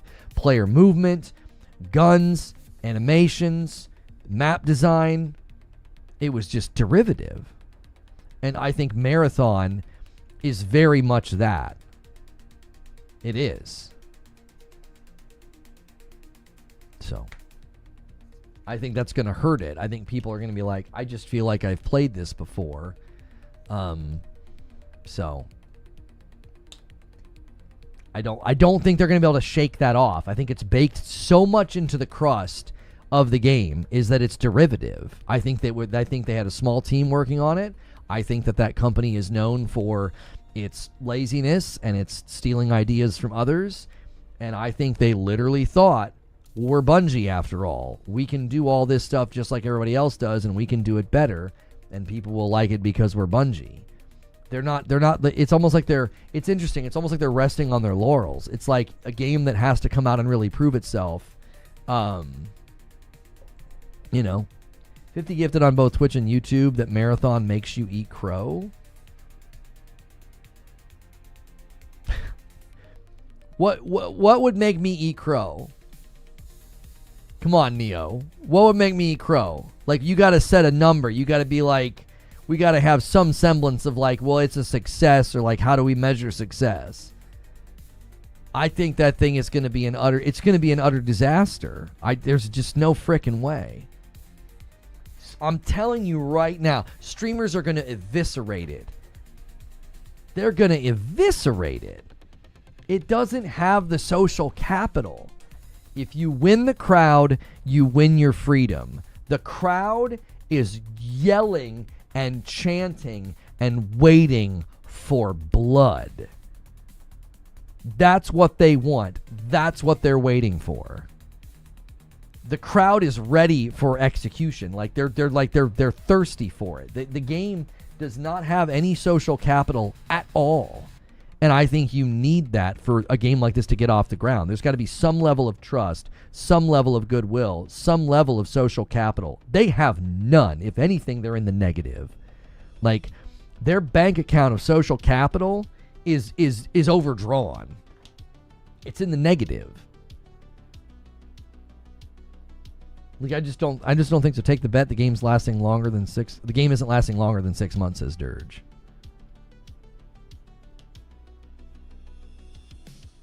The test is if any of the streamers paid to play it, keep playing it in the second the contract is up.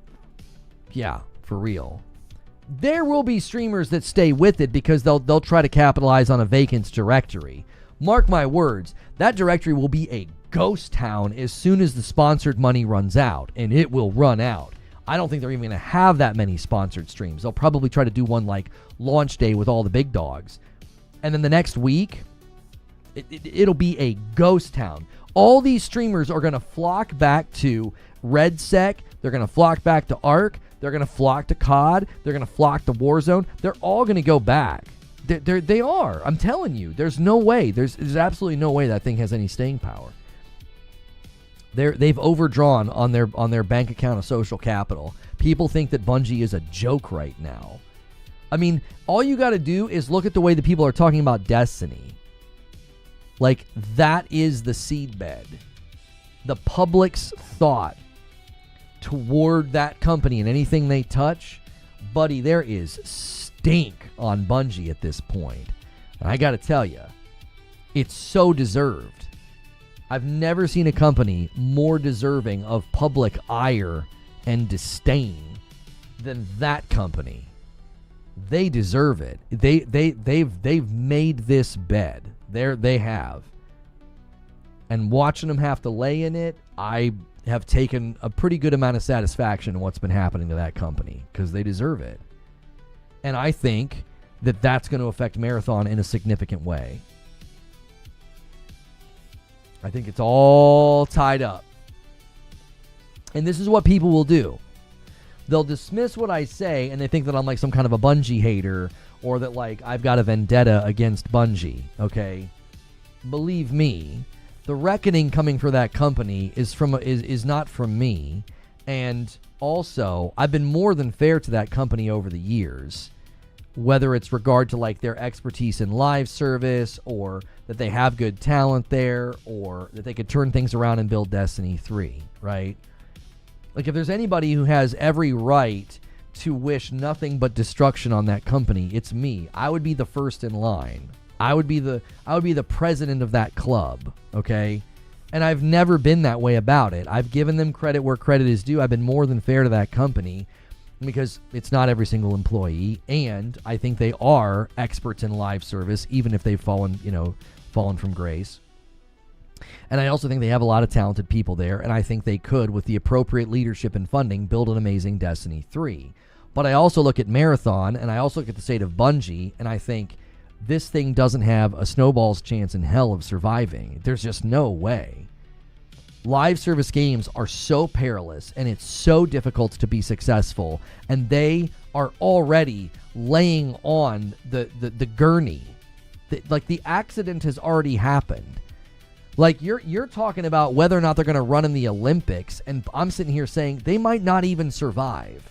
right? It's like looking at a tragic accident. And that game is on the gurney, going to the hospital to see if maybe they can keep it alive. And you're like, I think it'll be able to run in the Olympics. I'm like, what the frick are you talking about? Do you know how difficult it is to have a successful live service game these days? Like, it is very, very difficult. It's tantamount to running in the Olympics. It's like very few people pull it off. Very few people make it. Very few games make it. And that game has gone through just the destruction that game has gone through is significant. All self-inflicted, by the way. All self-inflicted. So, let's take the next question. You guys are submitting questions. We can keep the question thing going. Shadow Dre says, not sure if you saw Upper Echelon Games' review of the game, but I agreed with everything he said about the game. Could the success of the game in PvE focus have a good domino effect? Yeah, I mean, I've not watched Upper's video. Somebody said this morning it was very similar to my video that I put up last night about, like, how I'm telling people that they're missing something.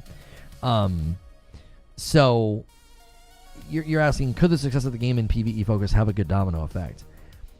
I would love it if there were more games that featured live service PvE, live service co-op. I would absolutely love that. I would.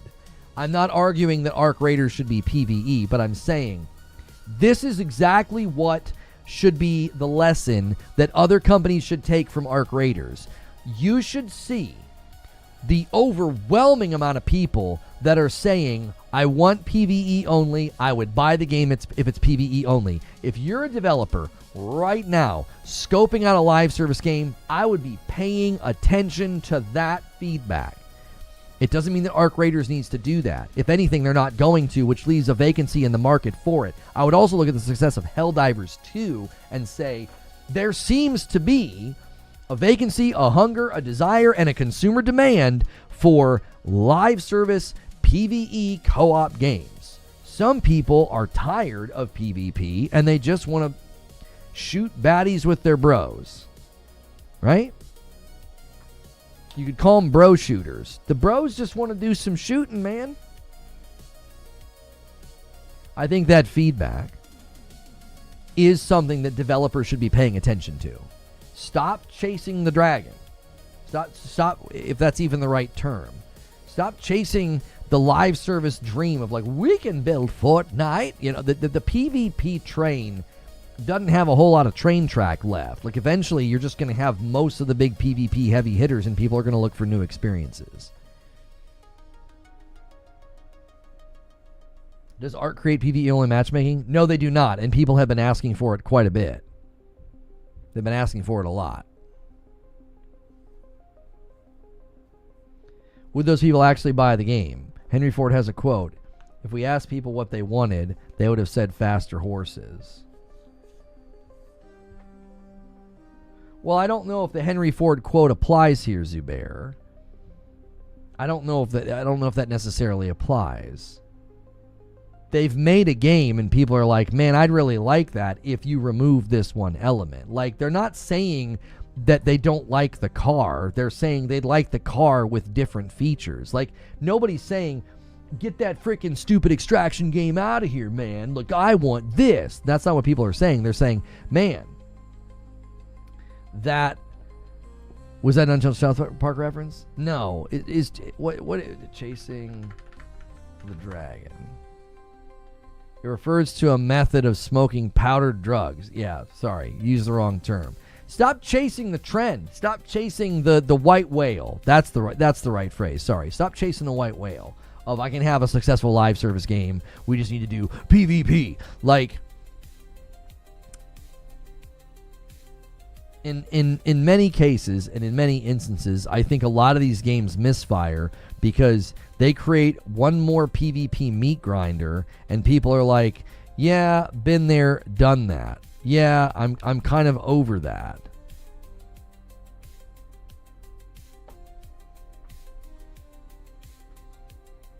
You see, like, I think people responding to Arc Raiders and wanting Arc Raiders PvE only, I think that response is more important for all of the developers that aren't working on Arc Raiders. If you're a developer right now and you're working on some other kind of game, some other kind of live service game, look at Helldivers and then look at the response to Arc Raiders. There's vacancy in the market for it. There's demand in the market for it. They need another 200 hours of content to have PvE only, but I think some PvE areas would be nice. I don't quite understand what you mean. I mean, right now, the PvE grind, if you have very lucky interactions and you don't do a lot of PvP butters, there's a ridiculous amount of PvE content in this game. There's like hundreds of hours worth of grind and work to do. I don't agree because a lot of people still want PvP. Most of the top games in Steam are PvP. What you're saying has nothing to do with what I'm saying. You're talking about people who have already decided what they like. I'm talking about people who have made it very loud and clear that they want non-PvP experiences, evidenced by the insane success of Helldivers 2 and the large outpouring of feedback that people would like PvE only in Arc Raiders. You're simply saying, I don't agree because there's all these people over here that play PvP. That has nothing to do with the point that I'm making. There are people right now playing Helldivers 2. Tons of people played and purchased Helldivers 2. Why? There's demand for products like that. Remember what happened to Sea of Thieves when they added PvP-only modes? Say goodbye to the arena. It didn't last long. Because nobody was playing Sea of Thieves for PvP. People were playing Sea of Thieves to mess with people working on PvE. There's a distinct difference. The psychology of a player, yeah, Escape from Duck Off is incredibly successful, and it's not PvP at all. Right?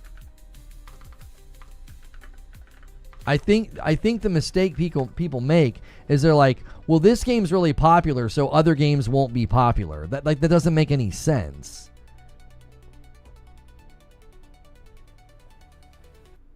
The only thing that Escape from Duck Off needs is co-op. That's what it needs. Like, hey, these games over here are really popular, so a game that's different can't be popular. That logic doesn't track. It's like, well, that doesn't make any sense. If that were true, then Helldivers 2 would have never popped off. Would an Arc Raiders PvE spinoff make sense? I mean, I don't know about spin-offs, Zubair. That's why I think that Arc Raiders could do PvE aspirational content, where like the bulk of the game is not PvE, but you could go into an environment with like 8 other people, you know, or 9 other people, so 10 total, and work on some big mission where PvP is disabled. You know, but the bulk of the game would be, no, PvP's turned on.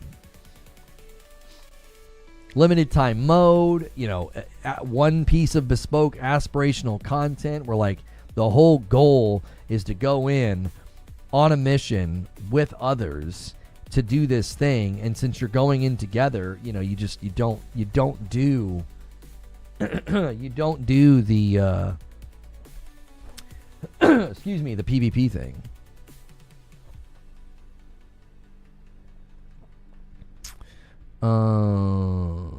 Mediocre Milton says, do you think the success of Arc Raiders will fuel an extraction shooter craze by publishers?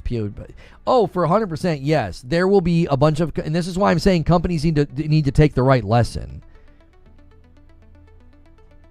They need to take the right lesson. If your lesson from the success of Arc Raiders is we should also make an extraction shooter, I think you're taking the wrong lesson. I think the lesson should be, hey, there's demand in the market for PvE only. You know? One last question. Would Marathon have a better chance if they went PvE only to try to bring in the PvE only crowd? I don't think so. I don't think Marathon can pivot enough and add enough. Like PvE only in Marathon, like I just don't think they'd have enough content to survive. You know? I just don't think so. So, all right, here's what we're going to do. Our experiment today was I think worth doing, but I don't want to belabor this. So why don't we do this? I am going to give you guys the opportunity to extend, but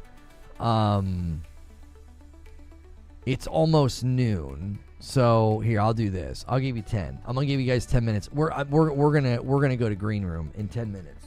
If you guys want to extend, you can extend. I'm gonna put the stream in your hands. If you guys want to go crazy, help us get closer to the goal. If we hit the goal, Madam and I are playing Arc Raiders on Friday night. If you go to the stretch goal, we'll do a double header. We'll also do Saturday. It is my birthday this weekend. I can't do a birthday stream because it's on Sunday, but we could certainly have a blast. So I'm going to give you guys that opportunity. But this experiment has been instructive in what we'll do going forward with live streams. But it's also one where you get to a point where a stream is kind of on its stomach, and it's like, well, we can't roll it over here. We can't get this thing turned up. So we're gonna have to bounce to green room, unless, of course, if you guys extend, I don't care. It's your stream at this point, because I got the information that I needed. I was trying to do something for the user experience because that matters more to me, and the results we got were unfortunately ones we kind of expected. So, the Division is going to give us Heartland now? I don't think so. No. All signs point to Heartland is going to be absorbed into Division 3.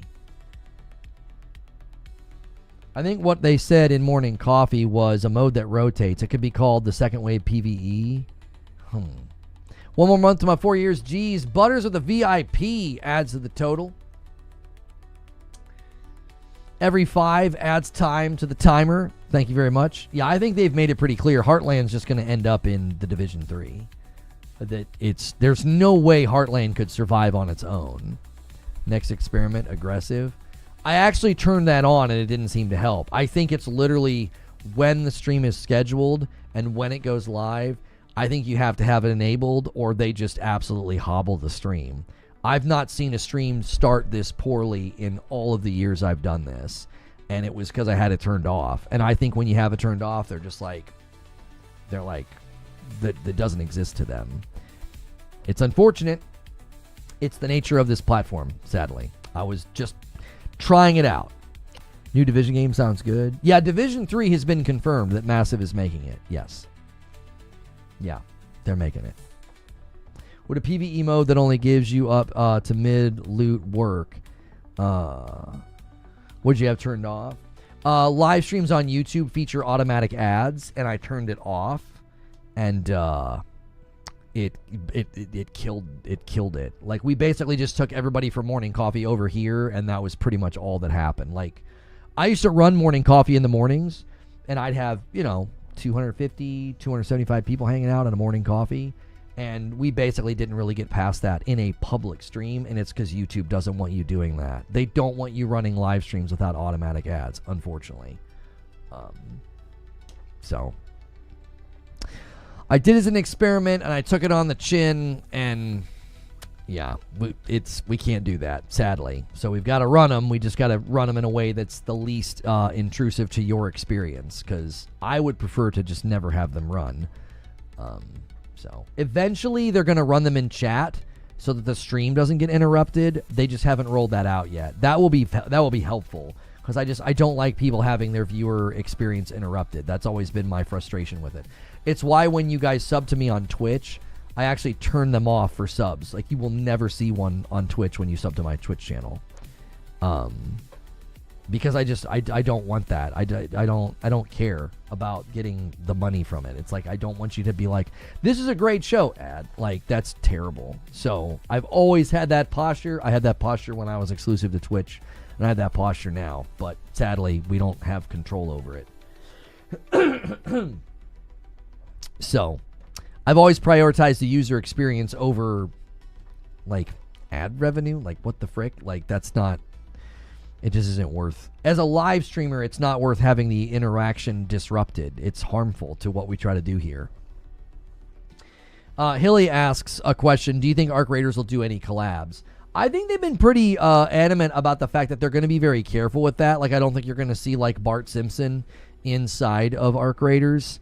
I think their vibe and their aesthetic will actually make it hard for them to do a lot of a lot of collabs. So, yeah. I think their aesthetic's going to make it kind of tough. Because, like,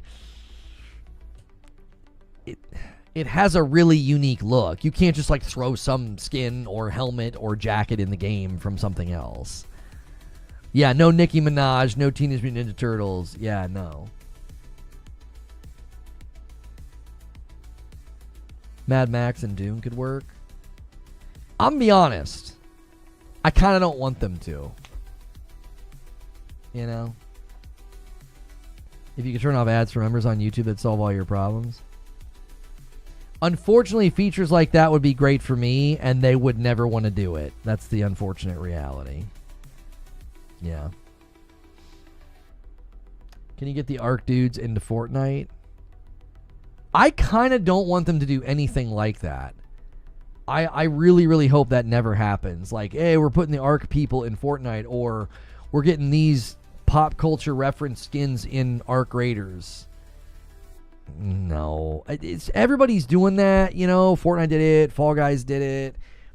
Call of Duty's doing it. You know, I don't know. I think there's something to be said to not do that. Like, Destiny's done it a bunch, you know, with pop culture armor and references in the game, and I just think it's, I don't know.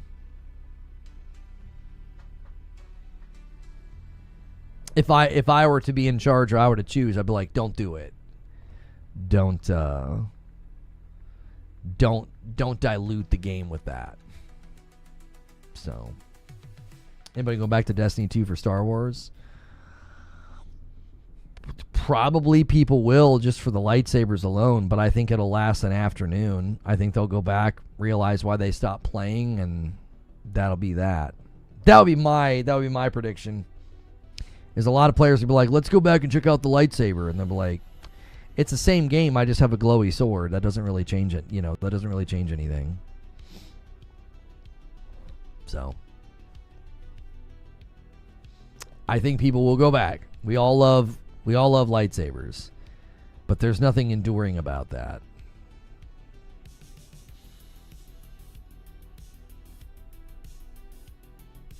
So,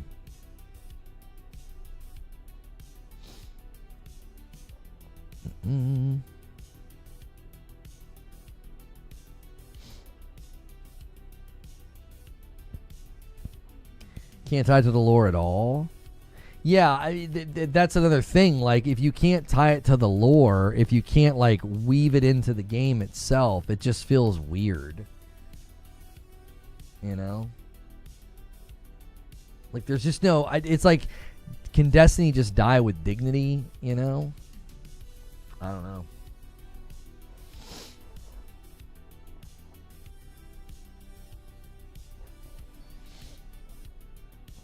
Lego Fortnite added Star Wars, and it felt very out of place. I don't agree with that at all. Lego Fortnite and Star Wars... Lego and Star Wars are like... That's like peanut butter and jelly. What are you talking about? There's so many Lego Star Wars sets. That made... Like, that made the most sense of any collab I've seen recently. That one actually made, like, the most sense. All right, 30 seconds if you guys are going to extend. If not, we're going to Green Room. Make sure you are in the Discord. That's where we do the Green Room now.